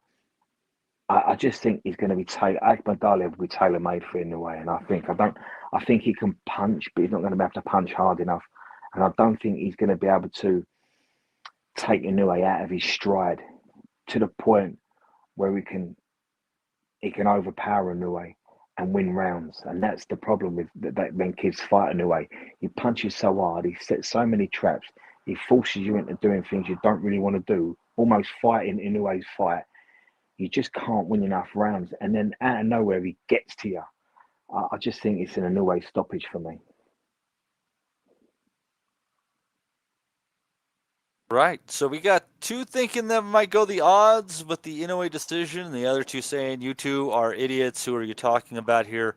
Inowway is going to knock this fool out. I just want to say this though. It shows you how brilliant Inowway is, what a generational great he is.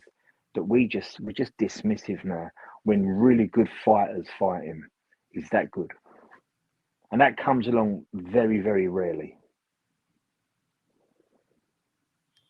Yeah, absolutely. And again, like, I just hope this fight goes smoothly, because I cannot put into words how badly I want to see Inowway fight Nakatani. Like, that's the fight for me at 122 pounds now that Nakatani has made the move. And again, like, our guy, he's a great fighter. He's going to go down in fucking history. But Nakatani has a legendary left hand potentially, and he is a sucker for that son of a bitch. I don't know. We shall see. But let's get into the main event that we're looking forward to coming up this weekend. Going to be screaming from the stands like a teenage girl at a Backstreet Boys concert in 1999. Canelo Alvarez, Terence Crawford. Crawford going up, seeking greatness, wanting to get another of the undisputed weight classes under his belt, for going anything whatsoever at middleweight to make this happen. Canelo wanting to shut him up, thinking, "Oh, I'm easy pickings. You don't know what you're looking at here." Canelo has seemed a little bit disinterested lately. His wins haven't been as impressive necessarily. I guess. Because if I was going to make an argument on why, and I'm not saying who wins or loses at this point in time, but for people who might say that it's not competitive, which isn't the books are reasonably tight on this, which might shock some people. But if I was going to make an argument on this one, I would kind of put it on three things of why a Crawford could beat potentially a Canelo. And in one, it's hard to identify Canelo's best victory, because his victories over the best opponents who are in their prime were oftentimes close and controversial. There was Arislandi Lara, 10 years ago. That was Golovkin in the first fight. Austin Trout was a close one for him. He was down on the cards before he stopped Kovalev, and obviously lost to Bivol. And a lot of times people struggle to say what is his best victory, clean victory. That might be Miguel Cotto at the end of the day. And another reason is Canelo has seemed a little bit disinterested. You look at his recent performances, and he hasn't been racking up the stoppages like he used to. And then you see Hamza Shiraz just absolutely wreck Edgar Berlanga inside of 4 rounds.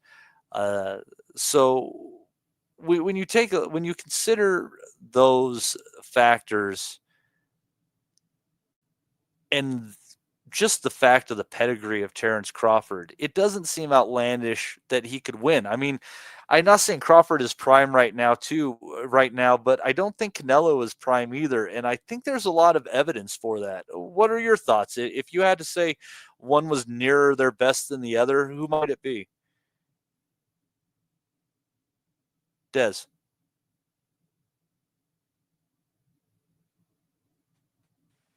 Oh, sorry, mate. I didn't think you was talking to me. Sorry, mate. I know what you're getting at with Canelo. In answer to your question, I think Crawford is closer to his best. But we could be missing something here. And would it be fair to say, look, when we compare Canelo with 3 or 4 or 5 of the other top Mexicans of the last 50 years, he's in that conversation, but he's probably the bottom end of that conversation because his resume doesn't really stack up, primarily because the guys he's fought have gone over very easily, and he's never beat a best in a division. That does go against him. It does hurt him resume-wise. But is there an argument to be had that Charlo was credible and Canelo cancelled him out? Munguia was credible, 43-0. Canelo cancelled him out. Billy Joe and Caleb Plant were credible. Callum Smith was credible. I mean, these are all unbeaten guys. So is Callum Smith a bit of an Inowway? Is Canelo a bit of an Inowway? Is he cancelling these good fighters out because he's so strong, he's so alpha, he knows how to press, and he scares the life out of these kids inside 3 rounds, and they go into a shell or quit on their stall? Do we not give Canelo enough credit? It's a question I'm asking you and the guys for the results he's had and the guys he's beaten. I rate Canelo quite highly, but I think when you're looking at his resume and what he's done, like, yeah, he has, just made Charlo just give up after dropping him once, and it really did seem like Charlo was there for the payday at the end of the day. He chucked it. He chucked it. Yeah, he chucked it. He dropped Munguia, and Munguia quit. He didn't quit trying, but he was basically kind of figured out at that point in time, right? What do they have in common? They're both former 154-pound fighters, right? And that's something to remember. Like, Munguia had been a bit of a weight bully. Berlanga got absolutely demolished by Shiraz 2 fights after he faced Canelo. And I think when you look at it, like, you kind of have to look at Canelo in 2 ways. You have PB and you have AB. And I'm not talking Adrian Broner. I'm talking pre-Bivol. I'm talking after Bivol. I think that they're a different fighter. And I think Canelo is still very good. I mean, he's still one of the best of his generation. But Bivol took something from him that night. He didn't give him a physical beating. He gave him a confidence beating. What are you asking me?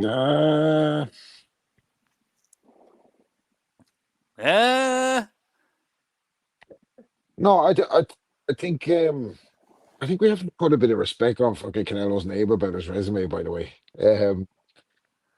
Like, fucking, all right, there's times where he probably should have got a stoppage where he very, very, very far back. You're talking about like Matthew Hatton, Ryan Rhodes, these guys. He should have stopped them early, but he was only a kid fucking learning on the job. He was only like 19, 20. Josecito Lopez and those guys were too small for him, but that was because Victor Ortiz had broken his jaw, hadn't he? So that's how Josecito got that fight. He took on Austin Trout when nobody wanted a piece of Austin Trout. Tight fight with him, but rightful winner. Then went in with Floyd, completely out of his depth, outboxed, but weight drained as well. Angulo probably finished. Fucking James Kirkland, these guys probably finished, but beating him emphatically, beat the living shit out of Alfredo Angulo. And a lot of people thought that was a pick 'em fight at the time it was made, and Canelo absolutely lit him up. James Kirkland knocked him kicking. That was a nasty knockout. That Kirkland knockout was fucking gross, man. He almost knocked his head into the front row. I think what it comes down to with Canelo is that Golovkin was such a beloved character, and he ducked Golovkin for a very long time. Stayed around 54, said he was never a middleweight and all that. Like, and defended his titles at 155. Don't forget about that. Yeah, and defended it at 155. Well, that's his business too. It's not like people always attribute that. Oh, Canelo fought. That's Reynoso and Golden Boy and all those guys. That's not necessarily Canelo making those decisions of what weight he's going to have. But again, the knock-on effect, the perception is reality. And a lot of people kind of turned on him at the Mexican meat scandal, the hair sample, the ban, the Golovkin thing. And he didn't win the first Golovkin fight, right? He got a draw, and that really pissed people off because people said he should have held that out. I thought he beat Golovkin in fair and square in the second fight. And from then on, like, his career at 68, there's not a close fight that he had at 68. He's gone up and got beaten old man Kovalev, obviously, but he fucking knocked about all the same. Like Danny Jacobs, he beat Rocky Fielding, Callum Smith, destroyed these guys, Yildirim.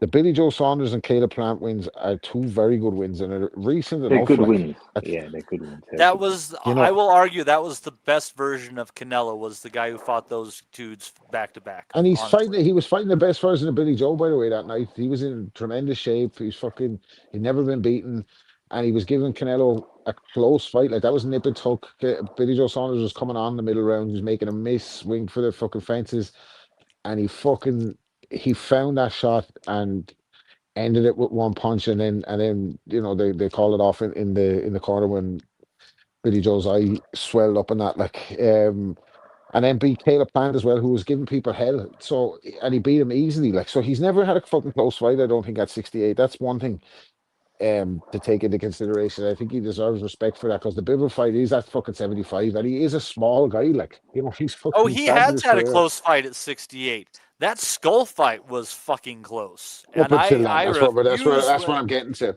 That's Yeah. what I'm getting to. So what I'm saying all that to say this is, I think Canelo deserves, on his resume, I think he deserves a massive amount of. I don't think there's anybody you could say he ducked up until Benavidez. I think he would have. Yes, they match made him pretty well, and he was the A side. He commanded a lot of break, by the way. He's the biggest fucking name in boxing outside of Anthony Joshua that we're familiar with on this side of the planet. Canelo is the biggest fucking star in the sport for the last while since Floyd and Manny left. Like, it's been Canelo. It's been the Canelo show. Like, 2 fights a year for Mexican holidays. Also, as well, Rob, you can win, but also it's how you win. And an unbeaten Callum Smith, and an unbeaten Billy Joe, and unbeaten Plant, he kicked the shit out of them three. Mm-hmm. He kicked the shit out of John Ryder, and he scared the living daylights out of Charlo. Yeah. Yeah, I mean, like, and I know it was the small Charlo or whatever, but he went to work on them guys, and I remember he coming on his pod and saying how alpha he was.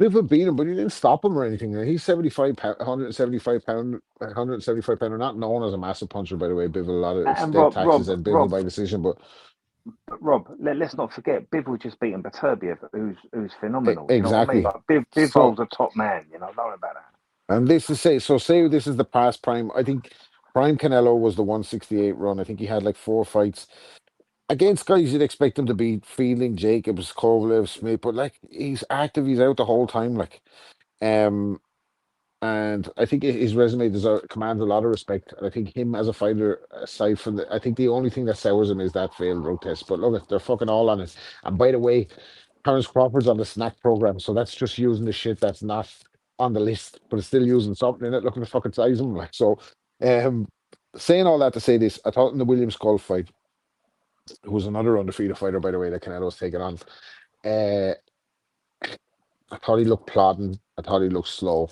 So what does that look like? I have no idea in my mind what Bud Crawford looks like at 168, because I didn't think he looked.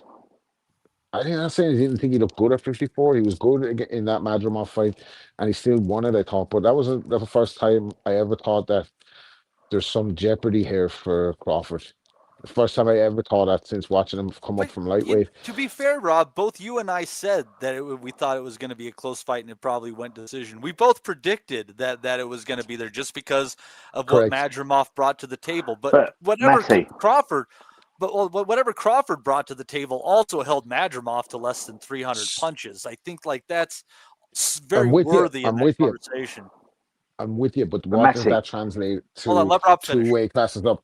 Sorry, what does that translate to 2 weight classes up? So that was the first time, as I said, that look, he had some jeopardy, and yes, it was a test match, wasn't a shootout. The two of them were very economic with the work, and Crawford did what he had to do to win the fight. Can he do that against Canelo, against this version of Canelo? I think he can, but I have no idea what he looks like at 68 and what he takes a shot like at 68. The only thing I'd say is I think the fight's won off both of their feet, and I think Canelo's feet are slightly gone. I think he looks so one-paced and sluggish against Skull that I think that Crawford will just be sharper in the exchange and keep it at mid-distance, and I think he's very, very strong as well. As long as he can hold the punch, right? Like that's Yeah, as it's going long to be as he can can he hold hold the it, because punch? he will get touched. And He can will Canelo? fucking Can get touched. Canelo? He will, but can Canelo pull it? Canelo in his early career, like you said, there's the two careers, right? And I'd say there's even the two careers. There's him 155 and south of that, and then there's him middleweight to 68 and 75 and or 68 and above. But I think always what you have with Canelo is in mid distance, very, very sharp counter punching, very sharp. He's not a one punch KO artist necessarily, but why he has something. He has enough to break fellas down and stop him, and he has enough to keep fellas off him. And he's been always very sharp in that danger zone. So when they're leveraging for position, I don't really see Crawford being there. I know many people That's where he early likes doors to made do it his come. business, which is an interesting thing to say. I don't know. So what I'm saying is when they're kind of fencing for position, I think by the time the shot comes from Canelo, Crawford's going to be out of there. Not saying, I know, like I said, earlier in his career, a lot of people compared him to Sweet Pea. I never got that. Like I always thought he was more comparable to a haggler, switch hitter, main menacing, whole center of Well, the ring, will walk it down. that was harder to see until he got to 140, and I will contend, like people, oh, Gamboa rattled him at 135. I'm like, yeah, I think he probably rattled a weight drained fighter at 135 who started blasting people as he moved up the weight and got his legs under him. But yeah, and that's a lot of that. Like before we go back everyone's a to revisionist, not they? before we go back to Gamboa, we've got to hold guard to the same standard. Like if we can say the way Canelo dealt with Berlanga, and then we see the way Shiraz dealt with Berlanga, we've got to hold Crawford to the same standard, because the way he boxed Madrimov, it's a red flag when you consider the way Ortiz boxed Madrimov in the next fight. Crawford struggled with the size and that intricate movement of Madrimov at 54. So, and then we thought Madrimov might be this monster, but then we saw Ortiz get a hold of him. So, if we've got to hold guys to the same standard. Yes, yeah, there's something to be said for that. Yeah. And it's you don't want to make excuses necessarily for that, and it's they're kind of different styles of fighters though, in the sense like Ortiz is that kind of hands high, work you forward behind a jab kind of fighter, whereas Crawford is a chameleon in so many ways. He's a very reactive fighter. And what he ran into with Madrimov is they're both very reactive fighters. Whereas, so Ortiz said, okay, like, yeah, he's looking for reaction. I'm just going to keep throwing. And it took him a while to figure that out. And then he started to walk him down, land his combinations. Whereas Crawford and Madrimov kept like trying to kind of, wait for that. And Crawford just, got a little bit better of it through and through. But Madrimov, I would say, is quicker and more reactive than Canelo at this point in time. Yeah, but I think the Gamboa one was good. I think the Gamboa comparison was you was going to talk about Gamboa, and I think that's an interesting one, because that's probably when we had to see Crawford with his best feet against Gamboa, who had a herky-jerky style, who had quick hands, but Crawford completely negated Gamboa, although a long time ago. So he got clipped? I think all the boxers and revisionists go back to that when he got clipped, but you can go back like that's fucking 5 years ago or something. Like you can go back to see Cotto get rocked against, or fucking Canelo get rocked against Cotto's older brother on his HBO debut. If you go back far enough, like. Fighters get clipped. Like I don't think there's too much to read into that, but I don't know. Yes, I agree. It's the size is the thing that's the most intriguing part for me, because what does Crawford look like holding a shot at from a 68 pounder? You know that way. Well, Rob, what if I said this to you? Maybe Crawford's one of these guys. He's so analytical in everything he does. So maybe the Porter fight, the Sean Porter fight, was Bud's blueprint on how to get the Spence fight over. So maybe Porter was Bud's opportunity to see how he can really beat Spence, and maybe the Madrimov fights his opportunity to see how he beats Canelo. I thought Crawford was very close with Porter, but he put his foot down at the end. But against Spence, he was flawless.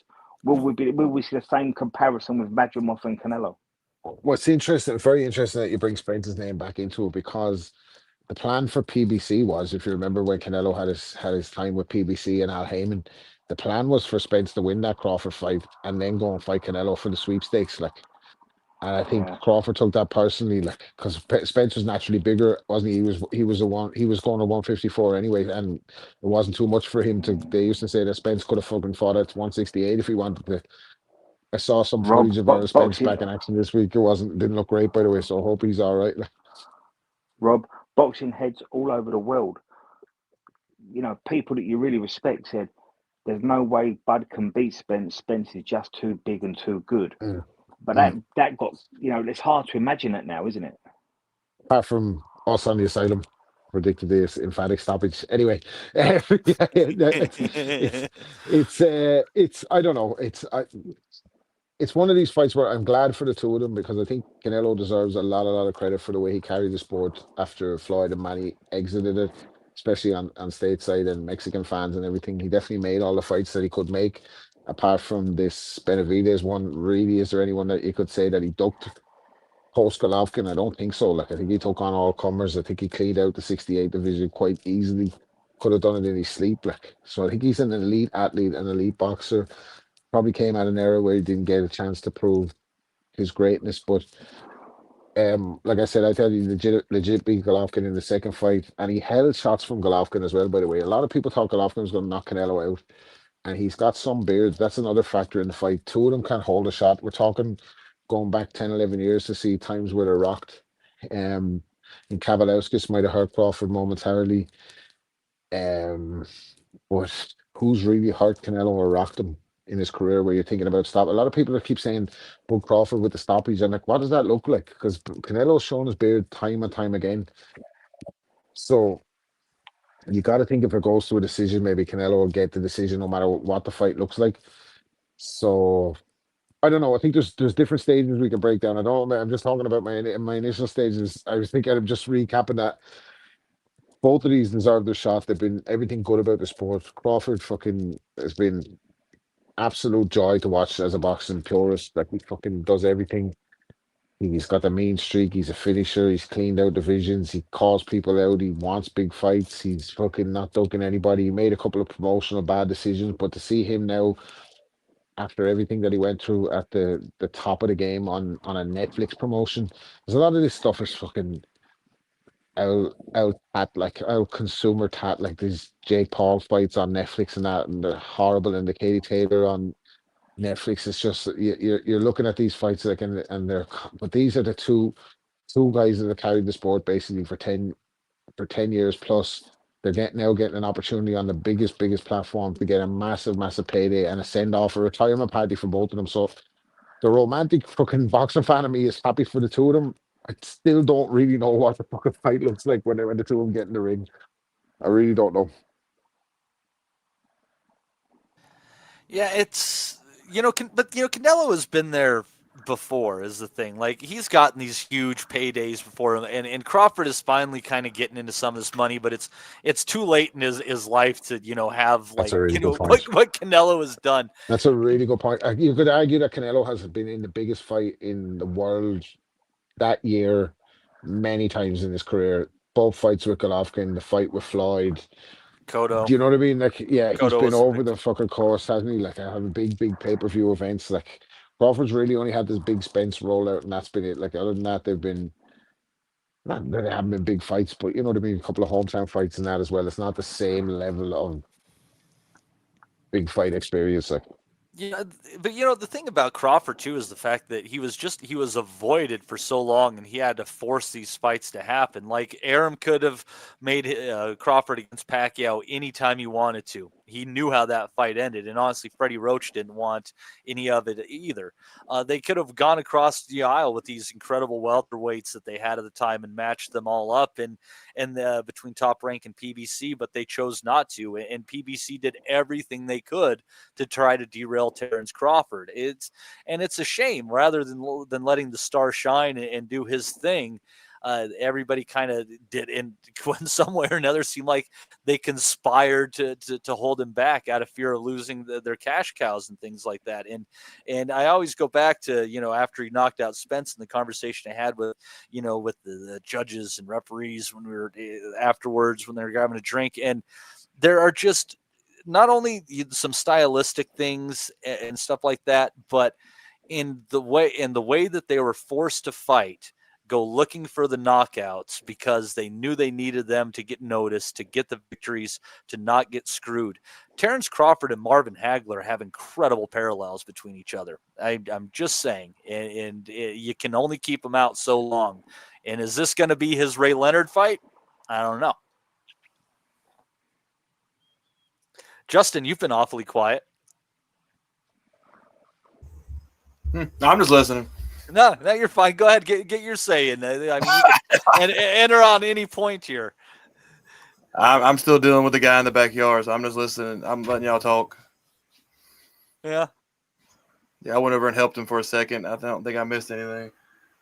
Yeah. So I don't know. We've kind of worked our way through, and no one's made an exact prediction yet. I don't know. What are some things you're looking at for Canelo versus Crawford? Well, I think I heard the end of it. I think Rob said something about people are going for the knockout, and he's not going to knock Canelo out. That's just never going to happen.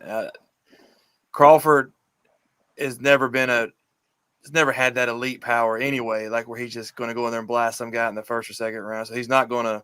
I don't know about that, man. I don't think he might have power, but not enough. You're not knocking Canelo out. Look at who Canelo.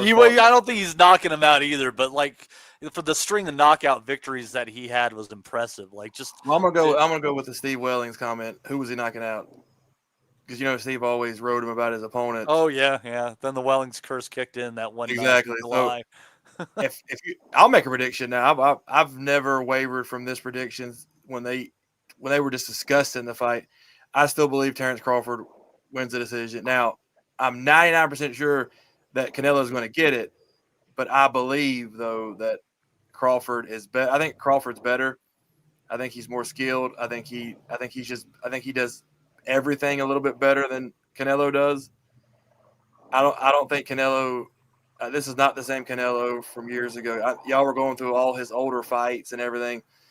That's great. I mean, that's great, but this is not the same guy. This is Canelo. This is the William Skull Canelo. This is who we have now. We don't have all those fights versus Billy Joe were all great wins and good things, but this is not the same man at all anymore. This is a different beast. I think he just doesn't have the same. I don't know if I don't think the fire is there as it was. I think Crawford is hungrier. I think he's got more dog in him than Canelo does at this point in his career. I think Crawford.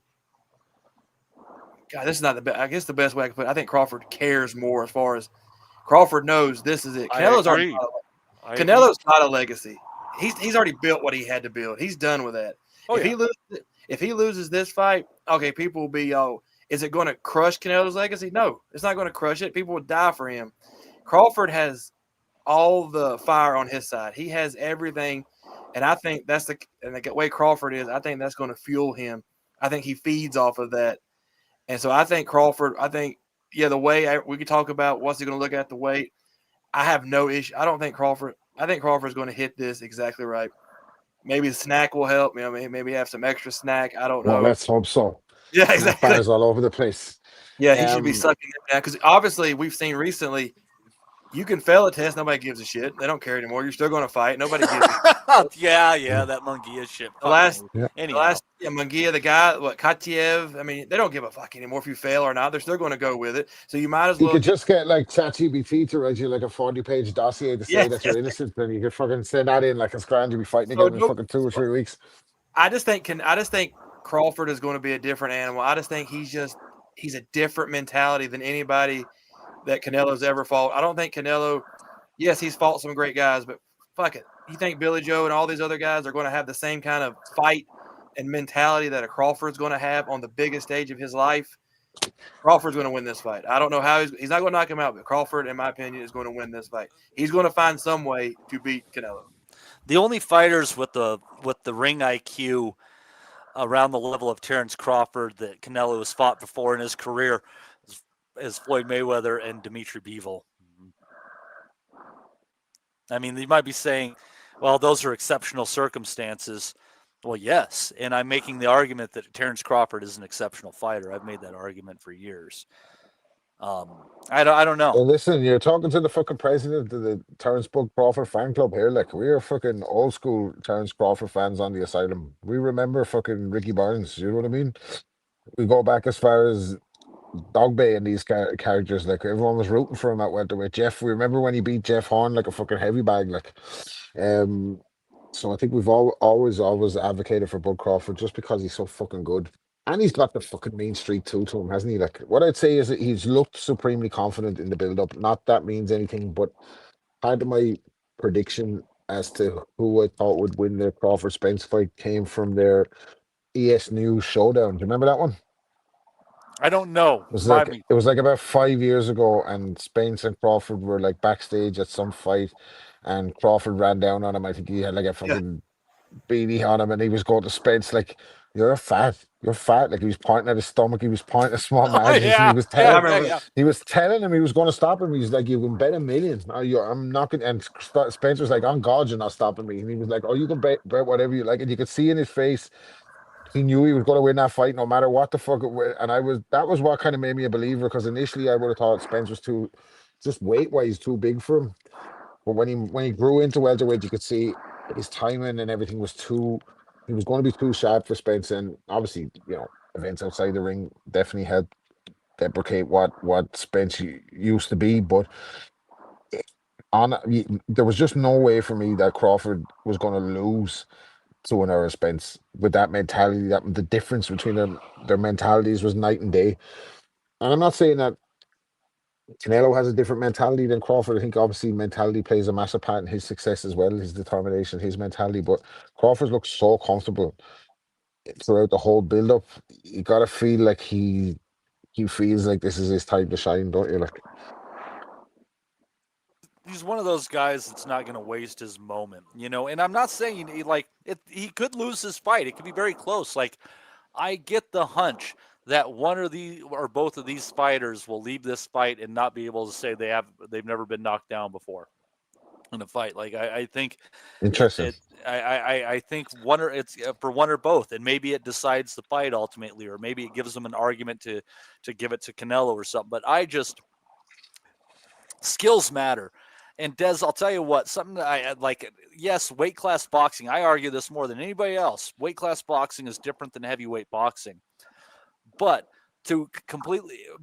as we watch Usyk with all of his skills, beating guys who outweigh him by 30, 40, 50 pounds, and doing it with relative ease, to think that Terence Crawford can't move up, 14 pounds, or heck, let's go ahead and call it 20, and call it from welterweight. I think it's crazy. Like, skills absolutely matter. And yeah, there is a limit with size and things like that, but it takes a lot, and especially coupled with a great ring IQ. The only thing I'd say to counter that, Matty, is Usyk is beating up Dubois, Fury, AJ, Derek Chisora, and the type. And them guys are not in anyone's top 5 heavyweights of all time. Canelo is going through the card and he's beating up guys, and Canelo would be described as a top 5 Mexican of all time. And that's what you're asking Bud to jump up and beat. So I just think what we're asking Bud to do here is a really big ask, because Canelo is that good. Now, we're all fans of Bud Crawford, and of the two kids, Bud's trajectory is probably slightly higher at the moment.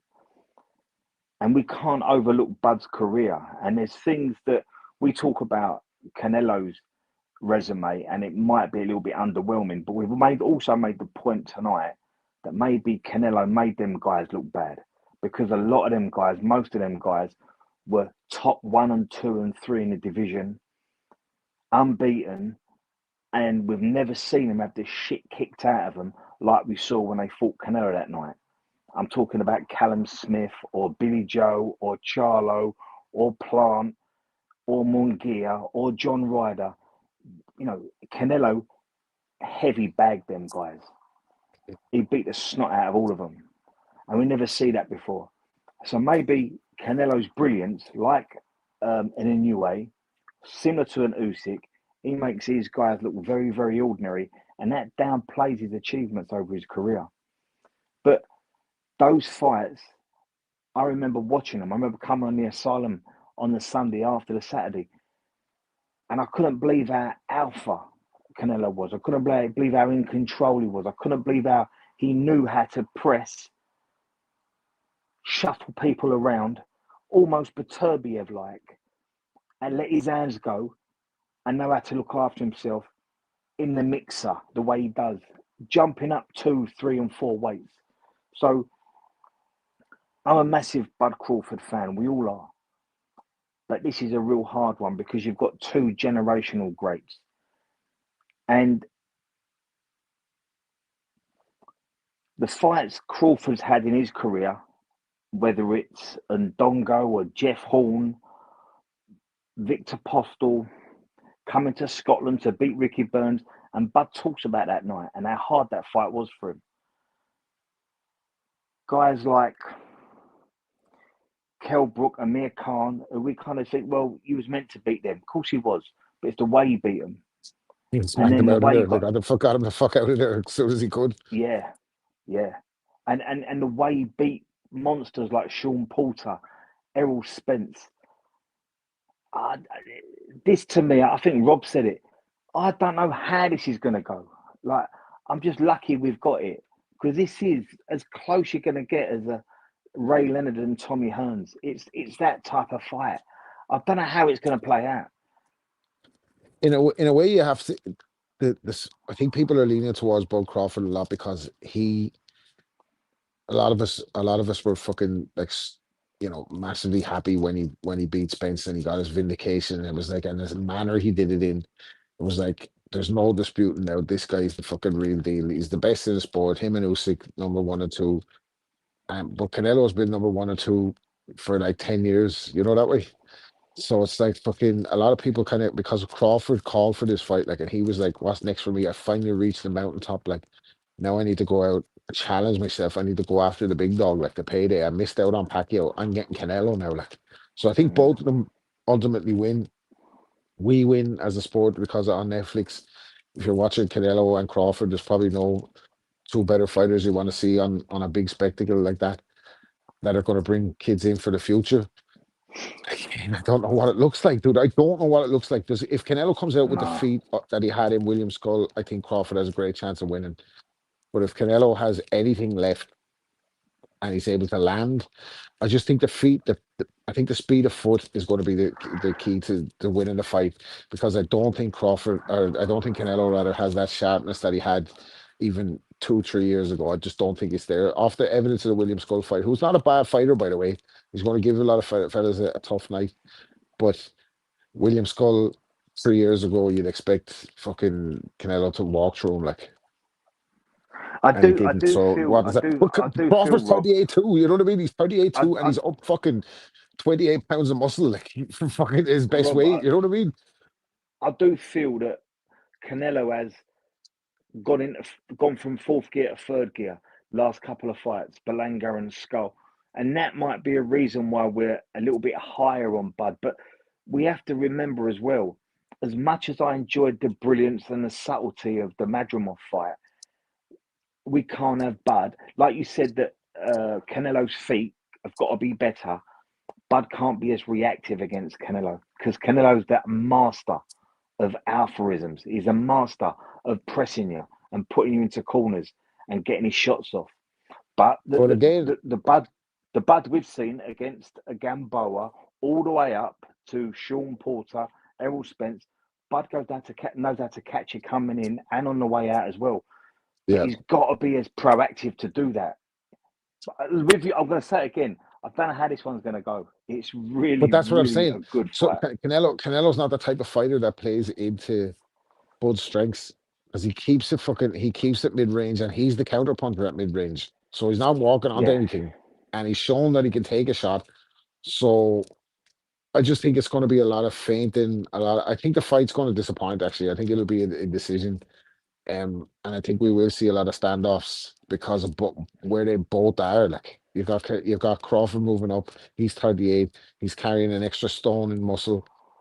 You've got Canelo 1 foot out of the sport, didn't want the Benavides fight, has a big platform on Netflix, was going to take the Jake Paul fight, by the way, so that tells you a lot as well. Like, so he could be completely dialed out, and it could be there for Crawford to shine. I think the difference is going to be in the exchange, and I just see Crawford being slightly sharper in those exchanges. And I think he's cute enough to stay out of distance and not get hit as well. And I don't think Canelo's speed, I don't think that the speed and power are gone. It's going to be if Canelo can get to him, isn't it? Like, and hurt him. Because if he can hurt him, then he has a chance. Other than that, I think it's going to be a snoozy 12-round Crawford decision. It's supposed to be a small ring, so that might be a little bit tough. I don't know if it's going to be an 18, but I know it's not going to be a 22. Matty, how do you see it? I think I have a hard time with this one because obviously, Crawford's been one of my favorite fighters for a long time, and you have, whenever it's something like with a kind of an emotional feeling to it, like you don't want to, you get a little bit out of skew. But I just I don't know, man. Sometimes you just have to believe that somebody is great and back their pursuit of greatness. And I think this fight comes down to a lot of intangibles. And Bud wants to be great. He wants to prove himself as much as I think any fighter really ever has. It's a big deal for him. He's one of those guys that has the chip on his shoulder that no one's ever going to really understand. And he's just a different animal. And I'll tell you what, like I said, I think it's highly likely that him or Canelo gets dropped in this fight. Someone's getting dropped for the first time in their career, I feel. And if it's Bud, I don't think he's going to back off, go into reverse, and he's not going to be a dumbass like Berlanga where you can just chew him up. Bud's a different guy. He's going to get up, and he's going to get back in there, and he's going to clear his head, and he's going to think his way through it. And I hope that everything's on the up and up. I'm pulling for a Crawford win because I just really want to believe in something right now that's just something special, and something amazing to watch and see. And I think it's Bud Crawford. I'm with you on that. I'm with you on that from the sentimental point of view, right? Because as I said, I'm the chairman of the Bud Crawford fucking fan club, and I said after he beat Spence, does he beat Floyd? I don't know, but he's in the argument of fighters that could beat Floyd. Like, he's probably the fella that will give Floyd the most problems. But even Floyd in his pomp, who went up to 54 and started at 26 himself, people would have said he were out of his fucking right mind going up to try and fight Golovkin, although people were calling for it. He was never going to go up to 60, let alone 68, and fight someone and expect him to win. Can you see anyone around those divisions? Maybe there's fighters at 60 he could have beaten, but nobody would have fucking made him automatic favorite or something. I think people jump into that with Crawford because, like you said, we want him to go out like this. Like, he's been, he's gone. We don't need to recap his history. We know what it is here. He's got to the top of the mountain. He's going out with a fucking massive payday. Wouldn't this be the best send off for him? Canelo doesn't need this fight for his legacy. He's already set himself in stone. So the ideal result is a Crawford win. But Captain Casual makes a good point. He said that we're not outraged by the disparity in the weight class.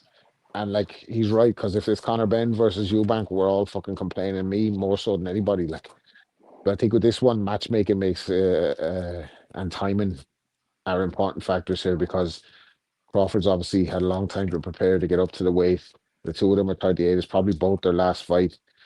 It's a cash out at a big spectacle. God forbid something goes wrong on a platform this size. You don't like to think about those kind of things, but he does raise a good point. But sometimes, guys, great fighters do great things. Like Duran jumped up from lightweight to middleweight. Sometimes great fighters do great things, and these two are great fighters. And it's just a great. That's the flip side. You can go back to the old days, to throwbacks and that. Yeah, why do we have to think that greatness is a thing of days gone by? Why is it okay for Henry Armstrong to be great, but not Terence Crawford? Roy Jones and John Ruiz. Great fighters do great things. And I think certainly in the case of Henry Armstrong, you're not looking at Henry Armstrong going up against the guy who has like fucking Diana ball or something in his system. You know that way, like saving him, No. saving up mate in the 40s. Like there was no They were price on involved. some sort of pharmaceutical that was great, but we can't get now, and it was totally legal. Probably barbiturates or something fun. You know that way. And also, what I would to say to pick up on Damo's point, and I hope Damo's well, is we all knew that there was a bit of a bad smell around the Conor Ben and the Eubank thing. It didn't tell us anything. It was a cash grab. It wasn't nothing like what we're seeing with Canelo and Bud. And I'm with Mikey. When it was first announced, I'm not quite sure I wanted to see it. Oh, I had to drag you guys into this one kicking and screaming, Yeah, man. You did. But as it's come round, as I'm seeing a lot more of it, as I'm understanding the transition from Bud stepping up, you know, great fighters do great things, and every now and then a generation gets two greats coming together. We've been lucky to get this. So I actually think a smaller man wins this fight. I think Bud wins it, but it can go the other way, and I just can't see how it's going to play out. I don't know if Canelo's going to be assertive, proactive, get distance right, and catch Bud as he comes towards him, and then Bud's got to be reactive, and I don't think that works for Bud. But then how's Bud going to governor Canelo? But he's strong enough to do it, and I think he'll really strongly invest in his counter punching and his body punching. It's just so intriguing, this fight, and it's not a clash of styles. It's a fight of intricacies and little steps and movements. It could be a stinker because they could cancel each other out. They're that brilliant to do it. But I think Bud gets it. I wouldn't be surprised if one of them or two of them do go down, because I think there's going to be an awful lot of short stepping. There might be a little bit of herky-jerky from Bud. He might get caught coming in. But I think Bud gets it. But it's such an intriguing fight. And I just can't wait to see how this fight goes. And we might see rounds 1 to 3 a certain style, then it flip up a little bit, and the mid rounds might be different to the early rounds, and then we might see it catch light at the end if it's close, because both of them know how to put their foot on the gas. Yeah, and it'll be interesting to see if one guy gets the other one hurt, how hard they're going to go after it, Justin. And the one thing I'll say, like recently, like you'd have to say that Crawford has more of a killer instinct when going when having somebody hurt than Canelo, but it didn't used to be that way. Canelo is kind of evolved into a one-shot guy rather than the combination puncher we used to know, Justin. So I don't know. What are you thinking? If someone's hurt, is someone really going to gun for it, or are we going to have more standoff moments like have happened with Canelo, where he just tries to give him to back off, and so be it? I think one of them will go for it in a fight like this. Especially Canelo. I think he would go for it. I don't see any reason why they would like back off, and especially Crawford, because I don't think people expect him to hurt Canelo. So I truly believe if he hurts Canelo, he's not going to sit back and try to, be careful. I think he'll completely go for it. I don't think he's going to – that's not his mentality to step back and like, I hurt him and I don't want to open up too much. I think he would open up more than Canelo would, if that answers the question. I think if Crawford gets him hurt, he would go for it more than Canelo would go for it. Yeah, and that's Rob. Canelo has seemed so comfortable to let people off the hook, whereas Crawford just has no interest in letting you off the hook. He smells blood in the water and he goes for it. Crawford is one of the best finishers in boxing, whereas Canelo used to be one of the best finishers in boxing. Yeah, I would have said Canelo's a top finisher too. Crawford is like there's blood in the water and it's a shark, like, because as soon as he gets you hurt, that's it, you're fucking gone, like. And he's ice cold as well. Like, he's got really, really good boxing IQ. He knows when to step off. He knows when to walk you onto him. His technique is perfect. He's strong. He'll grit it out if he has to. But yeah, if he gets you hurt, you're in for a long night, like, because he is a killer. But he's a killer at 168 pounds. I mean, I don't know. He's 38 years of age. I'm with the romance of it too, but I'm a fucking realist as well. Like, that way. Although Victor Conte may have a fucking good outcome in this fight. Like, you know that way. Could He's you in imagine? unbelievable shape, and he hasn't had to cut weight like probably for the fucking only the second time in his career. Like, And the height difference, about the same height, so that's not really. Yeah, Like, reach is no difference. Reach in height isn't that. reach. Nope. Could you imagine though what Crawford's legacy would be if he stops Canelo in the Raider Stadium? God. I mean, where would it? I don't even know where he would go if he was able to stop him in front of that many people, in front of the world. Yeah, that's I interesting. don't know where he would go. I don't know like how the numbers work or anything, but that's one of those things that when you're talking like career is over kind of thing, that like Terence Crawford, if he wins, period, like he's a top 25 all-time great for me. It's just one of those things I got to say. But it's like, but if he was to knock out Canelo in that victory, it's one of those things where you might move him a couple of steps higher, even in that discussion, which doesn't seem like a lot. But when you get into like the top 25 greatest boxers in the history of this sport, that's a fucking stacked list of talent. Crawford's in it. Both these guys, I think, they're in the argument that you could put them in any era and they'd be in good fights. Correct. And be competitive at any era. I don't think that's in dispute. Like, I think they've both got that credit in the bank. I think we're in a weird space in boxing where, you know, you have the likes of Darren Till and Carl Froch could potentially have a fight and make a ton of money. You have Mike Tyson's going to fight Floyd Mayweather and potentially make a lot of money, and Tommy Fury and these guys. That is so fucking stupid, Rob. I forgot about that. Damn it. All this shit that's happening on Netflix, you've got your Jake Paul fighting. Who the fuck is he fighting? It's supposed to be next. Gervonta Davis. So, Hank Davis, exactly. Yeah. Like, for fuck's sake, man. Do you know what I mean? So we've got these kind of raw spectacles, and then you've got one side of the box that says this is outrageous, like I says, this is disgusting, and it's bringing the sport into disrepute. Someone's going to get hurt, yada yada. And then you got a load of boxing people saying, well, these fellas are never going to get a chance to make that money ever again. So I think as fans, we obviously have to accept a lot of bullshit. There has to be a fine line where it's acceptable and palatable for us. And I think this card just fits that bill, doesn't it? Like, because we know what it is. It is a cash grab. There's two weight classes being jumped up here. There's two fellas 38 on the way out the door. Two, undisputed Hall of Famers. Probably one and two as the best in the sport for over 10 years. So it's more acceptable, isn't it, when it's something like this rather than just a complete fucking farce. Like, yeah, and it wasn't that long ago. And I mean, there's all sorts of things we could look back. Hindsight's 2020, and should Oscar have gone in the ring? But it was less than 20 years ago. And it's amazing to say it was that long when Larry Merchant opened up about, hey, why can't Manny Pacquiao fight Oscar De La Hoya? And it happened. And a legend was born. Fortunately for Manny Pacquiao, he was a young enough man to really be able to profit off of that moving forward.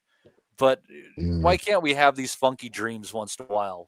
Roy Jones went for the heavyweight championship of the world. If he would have retired, he would have been in the fucking argument as top 10 all time. There would have been no tarnishing the legacy kind of thing. James Toney wouldn't have said, I'm going to keep eating and not exercising much, and I'm going to go and compete at heavyweight. And he went up there and he stopped fucking Evander Holyfield. And they could say, oh, James Toney was on the juice. Well, Evander probably was too. All fair as well, right? Well, apparently James Toney was 200 pounds in high school when he used to play American football, and he had to boil down to 160. So that's quite a weight cut. Maybe he was a natural heavyweight all along. Yeah, well, Evander wasn't allegedly. He got deliveries to his house. Yeah. Who was that brilliant, absolutely amazing cruiserweight that Tony went on to beat? What was his name? Vasily Girov. Oh my God! That was a great fight. That's one of my favorite fights ever watched. Oh my! If you'd have seen Tony at middleweight and say he's going to go and beat him at cruiserweight, you'd have thought no chance. And Girov was a scary. If Girov had been around maybe 10 years later, he would have made up that Kovalev Golovkin fucking trilogy I of totally just agree. Eastern European dominance. He was brilliant. But one of the best things about watching that fight back is Manny Stewart's commentary in the last round. He's like, "Oh, he got him! Bing, bam, boom! He got." But Matty, to pick up your point, I think the Girov fight was more dangerous for Tony than the Holyfield fight at the time. Yeah. Girov, he went on and he fought a few other big names and he did okay. I'm struggling off the top of my head, but I mean, he was a good fight. I think that might have been Tony's only fight at cruiserweight, honestly. That might have been his only fight. 1 or 2, I think, is all he had there. One of my favorite James Toney quotes was with Jim Gray post Evander Holyfield, and he was like, "You just went out there and you broke him down, James. Tell me," he's like, "Evander Holyfield's a great fighter. I ain't gonna let you diminish him. Get away from me, man. I don't like you." He's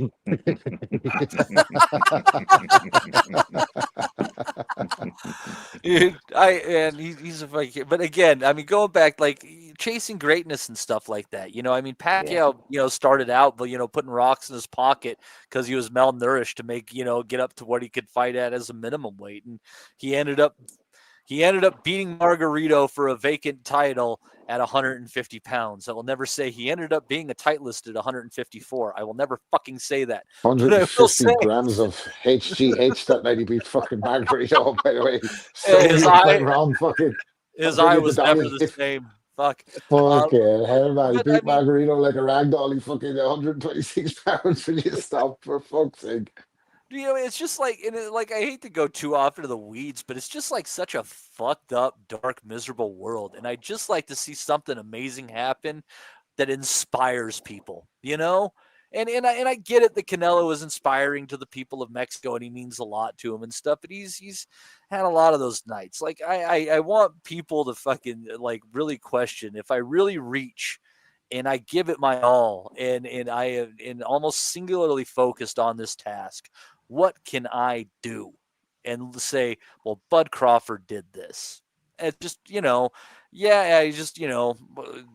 bit, romanticizing the whole thing. But we could use it. Let me say that. And is there a little bit, Matty? Sorry to cut across you, mate. Is there a little bit of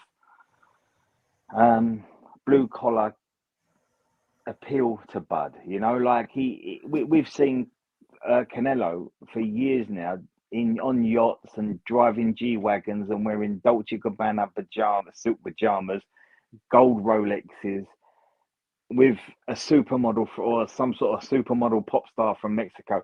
But Bud's the 180 opposite to that. He drives a truck. He wears Air Force Ones. He wears cut downs. He's a cool guy. He really is relatable. I think it's one of boxing's biggest shames that we've not taken it, squeezed every bit of juice out of the personality of Bud Crawford and stuck him up the front of the poster boy of this sport. He's been brilliant. Whenever I've seen him, he's been brilliant. Yeah. And that was one of the last failings of Aram. Yeah, it came out of your mouth. Yeah, Aram, that ES News interview that I referenced earlier, it was there to see. If you fucking heard him talking, you immediately buy into this guy. Like, but they just kept him quiet, and he is, he's a menacing enough character, so he speaks when he wants. But you gotta mag at what he's good at. Like, he's the ice cold killer who fucking backs up his predictions. What's more fucking marketable than that? Like, so Aram really, really dropped the ball on him. Like, because you're right, he has got that appeal. You know what? I referenced it a couple of times when he told Gary Russell that he was going to break his neck in real life, and the time some mechanics made the mistake of telling him that he owed more money when he went to collect his truck, and then he took it down off the jack himself and beat the shit out of everybody in the garage. That was what I related to him. I was like, he wanted his El Camino back, and the guy tried to fuck him. Yep. He doesn't play around. Like, and that's the thing. Like, he's like, what was that guy thinking, by the way? Like, that's the thing. Like, Crawford is not an angel. Let's not like sit here and try to say that like he's for everything good in the universe, blah blah blah, and try to make it out to be something like that. Like, nah, this is a guy who got fucking shot after like playing like dice out in the fucking alleys, which is a lot of terrible shit he's an goes angel. on Like, there. he hasn't got any fucking domestic abuse cases that he has to cancel out before his big Netflix But he did in that Shannon Sharp interview. He said that he knocked up another chick, and he just did not give a fuck about it either. Like, he was cold. Shit happens, baby. You're fucking 4 world titles deep. Shit happens. You know what I mean? He was cold as shit. So let's not make it out to be like. I didn't know that. I must watch that interview. I didn't know that. Oh my dude, yeah, fucking. But do we want? Well, we said he's a finisher, so. Matty? What's that? Do we want perfection? Do we want our fighters to be white and white? People who are like, and Terence Crawford, as far as America goes. And Justin will understand this obviously more than you guys, but like, he's from the dead, like basically middle of the fucking country. a bad place to live. Nobody would know what the shit about that part of Nebraska if it wasn't for Nebraska Cornhuskers football, which is in Lincoln technically, and Warren Buffett, one of the richest guys in the world who just happened to grow up in fucking Omaha. It gets bypassed. That's why Aram didn't know what to do with this guy. And when they finally like he can sell out his arenas in his hometown and shit, they made a few bucks off of him. But even though it's not actually total central to like the middle America identity, which is definitely wider, obviously. But Terence Crawford kind of represents that flyover country, the people who don't feel like their lives are ever depicted on television, that they're overlooked, that everything dries up and nobody gives a damn about them. That part of the world, and that's far more people than people understand. And Crawford, does he represent those folks to some degree or another? I think so. I've seen him box in Vegas and I've seen him box in Omaha. And the Spence fight was crazy as shit because it was a big event. But his Omaha fans at home were different, man. Like when I'm envious of that one. I would have loved to have been at that. Yeah, packed to the brim with Bud fans. It was different, man. They were all about it.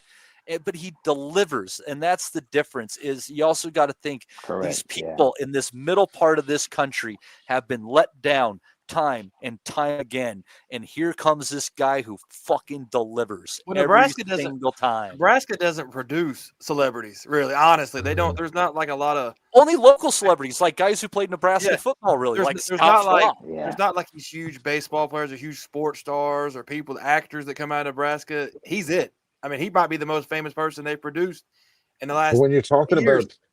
about his star power, like, and how Aram dropped the ball, he was away from Aram. He was able to get fucking Eminem to walk to the ring with him for the Spence fight. Like, I know, yeah. People the fucking people know how difficult that is to do. Like, but Eminem fucking knows boxing. He loves boxing. I know, but that's what I'm saying. Guy, and he's like, "Fuck yeah, dude, fuck yeah." But the point is, how'd you pick up the phone? How'd you pick up the phone and book Eminem for that gig? I mean, like, he just said it in the build-up. Like, someone said to him, like, who would you like who would be crazy as the ring walk? Like, if you could have anyone, and he was like, I'd have Eminem, and then Eminem called him. Like, but it took him to do that away from Aram. You know what I mean? There's shit like that they could have been doing to make him bigger. Just didn't know what to fucking do with him. Like, but anyway, I feel like we spoke about the story of the fight. We spoke about the story of the two fighters. We really haven't covered as much of the technicalities that we normally do. So let's go around the houses and see how we think the fight's going to play out technically, and then we'll wrap it up. Like, good call. All right, let's start with Justin, who has been very, very silent. He has been like a monk. Justin's a bulldozer. Justin, someone thinks someone's going to bulldoze their way to the world title. Yeah, he's afraid it's another killdozer kicking off. Fucking like, son of a bitch, someone guard the town hall. You want to hear the funny thing? I just take 10 seconds. The guy that's doing all this shit next door, the gun, the bulldozer, the fucking redneck crazy shit. I didn't realize he just bought my property 2 weeks ago. Oh, you told? Yeah, you said that. Yeah. So I have to pay him rent now. He owns all this shit now, so I don't know how long I'll be living here now. Probably not much longer. You have to join the militia now. Yes. But I'm gonna if I break this down, I'd probably not be too technical. Like I said, my decision is going to be Crawford on a split decision.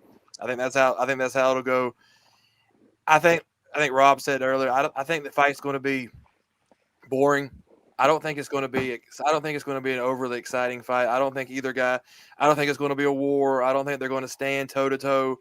I don't think we're going to get any of that. I think there's going to be a lot of feints. I don't think either guy is going to want to open up early. I can kind of see Crawford backing up a little bit more. I see Canelo more on the front foot a little bit more than Crawford. I think it's going to be a lot of feeling out type shit. And I just think, though, that in the moments when they do open up and they're going to have to, I think Crawford's going to win those moments. I just think he's going to be a little bit quicker. I think he's a little bit slicker, sharper. I think his footwork's better. I just think he's going to catch Canelo a little bit more in those moments enough to win the rounds. And I think, but I just know the reason I'm saying split decision. I know they're going to. Canelo's always going to get the benefit of the doubt. It's just, I don't care what happens. He's always going to get that from the judges, from everybody involved. That's why I'm saying split decision. But I think Crawford's going to get it really tight I just think he's going to win the moments. When they open up, I think he's going to win those moments, and I think that's going to be enough. Go ahead, Des. I think Bud gets it. I think we're going to get a nice blend. I think they'll feel each other out. And then I think they're both two guys of a very high skill set with an awful lot on the line. Their resume, their careers, their reputation, their line means an awful lot, and their name means an awful lot to both of them. And I think come round 4 or 5, we'll see both guys try and press the other. And I think that's when we're going to get a wonderful clash of intricacies. I think Canelo's good at pressing and keeping the distance. Other than Beterbiev, I think Canelo's the best in boxing at doing that. And I think I think Bud's really good at stepping in, letting his hands go, catching you on the way and on the way out. And I think he'll try and force out a fight. I just think it's going to be two elite fighters that come round 6 or 7, really have to assert themselves. And I think we're going to be in for a really good second half. I think Bud gets it. And I don't think you're ever going to get a split over Canelo. Not now, not here. I think Bud wins a unanimous decision. Interesting. Now, Rob, I worry that we've gone from people thinking this is a dumb fight and me cheerleading it on to everybody thinking that Crawford is going to win. What a difference a handful of months seems to have made here. Why don't you go ahead and give me your prediction? I'm a little bit body now. I'm a little bit sick now because you definitely tried to sell me on the trip to Vegas. And at the time I was dead against it. Now I was going through some shit too, so it wasn't really at the forefront of the thoughts. But like now that it's happening and Oblique is out there, you'll be out there, like there's a couple of people I know from Ireland flying out there. Like it would be fucking amazing to be there on the night when they both walk to the ring, regardless of what happens in the fight. But from a technical point, I think Crawford has a decision to make, doesn't he? Because he went southpaw early. He tends to go southpaw, and most of his victories come now from the southpaw stance. Like, so he starts orthodox, he downloads the data, as Tessitore used to say fucking on ESPN, make you sick. He downloads the data for the first 4 rounds, but he's generally orthodox for the first 2 rounds, and then he switched. Now, when he switched against Madrimov was able to catch him with the straight right. And that was a kind of a defensive weakness that he didn't really make a great adjustment to that on the night. There's nobody better than throwing a straight right from mid-distance than Canelo on a counter. So does Bud lean in, go to the body, go to the head, and then get caught coming out, maybe get a little touchdown, knockdown, like you mentioned, and both of them get dropped. So maybe is that how Crawford gets knocked down coming out at mid-distance? Because Canelo's a bit of a southpaw killer, like Caleb Plant southpaw, Billy Joe southpaw. Are the two of them better at southpaw 68 than Crawford? I don't know. Like, definitely, you'd say they're both slicker, so there's a chance of them getting caught coming out. Absolutely. Interesting, though, some of the guys who have given him fits, though, Rob, for southpaws or Lara. switchers, Danny Jacobs, Lara. So, yeah, so this is the thing. So that's what I'm saying. Crawford has a decision to make. What does he do? Does he come out at the start to go southpaw, or does he wait it out 4 rounds and then try to confuse Canelo? I think his game plan overall is going to be get Canelo past 8 rounds, big back 68, blown out of his ass, going down the stretch at 12. Crawford fitter, stronger maybe in the clinch, start to tie him up. I think he's going to try and confuse him for the first couple of rounds, get his range with the jab. The danger for Crawford, as I said, is him coming out with Canelo on the counter, but I think the difference is going to be their feet. I'm gonna go Crawford decision. You thinking UD or SD or MD? I don't know. I really fucking don't know. I don't know. Even if it's a decision, I think Netflix could have a fucking script. Netflix are at stake. There's so many moving parts here. But just on the fight itself, if I'm scoring, I think Crawford by decision. Now, I'll say if there's no knockdown, I really think the draw is in play if it's a close fight, because if there's draws a kind of good result for both, they might get to do it again, or else if you think there's money, you think there's money in a rematch, etc. Especially if the fight produces drama, like if it doesn't go like we're saying it's going to go nip and tuck, and that, if it's not a catches fire at any stage, and somebody has to really crawl off the deck to go and turn it around or something. then number 2's on the cards. Don't fucking rule that one out. Of course not. Yeah. Like, so much Yeah, money at stake. Like. Yeah, if it as Floyd says, if it makes dollars, it makes sense, right? Like, and that's the entire thinking behind it. And they're aiming for a huge event here. We'll see how that goes. I just think, like, a draw is possible. I do feel like somebody's going to hit the canvas, most likely Crawford. And I'm with Justin. I think it's going to be a split decision. And the reason I'm not going majority decision or draw is actually because I think I'm going draw, actually. If I'm betting, I think Crawford's going to win, but if I'm betting, I'm going on the draw.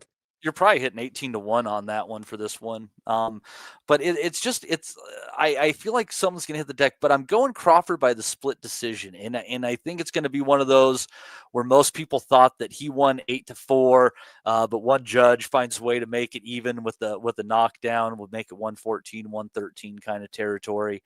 But if Canelo wants any chance whatsoever to win this fight on the cards, because Bud's a guy who has no problem being first and being last, he's gonna have to be more active. He can't do like he did against Skull, where he was throwing like 12, 13 punches around.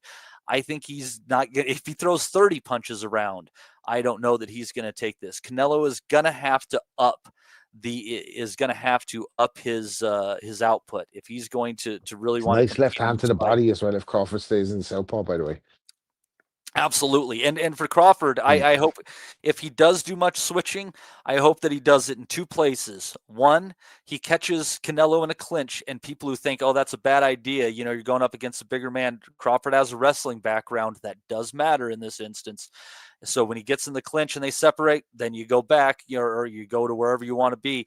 Or when there's enough distance between them, he has to know those moments if he's going to do switching. Otherwise, if he's going into an exchange, southpaw, hold southpaw. You're going in orthodox, hold orthodox. I think the uppercut is going to be end up being the story of the fight for either guy. We'll see how it works out. But I'm going Crawford by decision, probably touching canvas and having to pull one out of the fire to show that he's great. But fuck, that's why we tune in. So, yeah. Do you guys have anything else before we call this one a day? Lovely. I think maybe we should just say a few words about Joe Bugner, because Please, we've not had a please show go since ahead, he Des. passed Please away. go ahead. Joe kind of escapes a lot of British boxing fans of the last era. Our dads don't really talk about Joe Bugner. And he's a bit like Larry Holmes, but the British version of it. Because no one ever says Larry Holmes is my favourite boxer. I mean, we all know how good he was, but no one ever says Larry Holmes is my guy. Because he was sandwiched between Muhammad Ali and Mike Tyson, who are two generational greats, and they really did move the needle. And a brilliant fighter like Larry Holmes was almost like got lost. Joe Bugner did that at British level. He was sandwiched between Henry Cooper and Frank Bruno, and both of them guys were like sports personality of the year. They had all the endorsements. They was household names on all the TV shows, front page, back page. And Joe got lost in between them two British greats. And there's a lot of things people don't know about Joe Bugner. He turned pro at 17, which is very, very young, and he lost his debut. But 4 years later, at 21 years old, he beat Henry Cooper to win the British title. And the country kind of went against him. It was a close one. But the country went against him because everybody thought Henry should have got it, because Henry had done wonderful things for British boxing and he was an icon of British sport. And there was a lot of resentment towards Joe Bugner, but it didn't stop him being a big achiever. Joe Bugner was a two-time British champion, a two-time Commonwealth champion, and a three-time European champion. He fought guys like Muhammad Ali, Joe Fraser, Ernie Shavers, Ron Lyle, Greg Page, Frank Bruno, James Tillis, Bone Crusher Smith. In the 70s, to win them types of titles as often as he did and be a top 10 ranked heavyweight, you had to be a very good fighter. And that's what Joe Bugner was. Many people have said about Joe Bugner, he didn't have a style that was very television friendly, and he wasn't really one of them guys that went for it. And that's been a criticism of Joe Bugner. But what a lot of people don't realise was when Joe Bugner was 19 years old, he boxed a Trinidadian heavyweight, Ulrich Regis. And Regis got taken to hospital after the fight. And through injuries, through a brain injury that he had sustained during that fight, he died. And Joe was never really the same, but he wouldn't be. He was 19 years old. He had a whole career in front of him. So like a lot of fighters, that affected Joe a little bit, I think. But Joe Bugner was definitely one of the top British heavyweights of the last 50, 60 years. He played a big part. He fought big guys, and he was part of one of the greatest eras of heavyweight boxing. So I just think it's probably right that we remember Joe Bugner on the Asylum. Our man MB said in there, Robert Smith from the British Boxing Board of Control said Bugner was the second best heavyweight Britain ever produced behind Lennox. That's high praise. Steve Bunce said that on Friday night, and that really is high praise. And Steve Bunce has been around boxing since the 70s, reporting boxing. So for him to For say all that, his flaws, he's seen it all. Yeah, he's seen it all. He's seen it all, definitely. Well, Bugner fought a murderer's row, like the names that guys just listed there, like, and close fights with guys, not close fights with guys, but guys knew they were in a fight with him. Like, he was competitive in fights. He had a style that was hard to figure out. Like, yeah, rest in peace, Joe Bugner, man. What a career. Yeah, one of the last ones from that era. Yeah, they're kind of pretty much all going away here slowly but surely through the years. But yeah, great era of boxing, great fighter. But anyhow, it's been a hell of a show here, guys, and we're looking forward to this. I'm gonna try to figure out how the show's gonna work next week because, like, I'm gonna be in Vegas. I'm not gonna stop the shenanigans. We've got to do a preview show and let the lunatics loose on the Asylum, and let's see what's fucking popping into the chat. Oh, we might be able to do that. We might be able to do that. So yeah, but yeah, we'll see what we can do. We want as much interaction as we can. Want everyone to get their say in because this is a really big weekend for boxing, and folks are looking forward to it very much. And I know that I'm looking forward to this weekend too. And I just want to close with something. So if anyone has anything else, go ahead. Otherwise, I specifically want to close with something. And not hearing anything? Fantastic. Okay. So the first fight that I ever went to, as far as big fights, was Canelo versus Amir Khan, and that was in May of 2016. And there was so much anti-Hispanic and anti-Muslim rhetoric going on in this country, which eventually evolved into all the border mess and Muslim bans and instituted on travel stuff in the coming years and such. But it was a great time. There wasn't big skirmishes or anything like that. And for all these people and their rhetoric, if they were in this place at that moment in time, it was a complete refutation of what they're saying and what they believe. And I'm going to Vegas this weekend because I love boxing. I love the Mexican fans that come up, and I wonder how things might impact that. But short and sweet, the reason I'm going to Vegas this weekend is to have one last hurrah, because that America I remember in 2016, I think, is dead. And I know this might not be dying. Thank God for that. I know this might not be the time and the place, but I think it's important that people understand there's some genies that you let out of the bottle and they can never be put back in. So off I go to Vegas one last time, doing what I love, saying goodbye to the country that I don't know that I'll ever remember. You folks have a... We'll never forget. Ja, das gehört me. Go to and move! We want to be honest, yeah? Crying like a little bitch. I've never met a fucking swank that can fight me. I fell asleep. I fell asleep. You're a fucking bum, you're a fucking asshole. Grumpo fucking Steltskin. But allegedly, Oscar Rivas has failed a test. 7 year ain't. 7 year ain't. Come on, fucking smash. Fuck you. I hope you fucking die. Be safe. I love boxing sounds. As simple as that. Reason. Matty, I thought you was retired.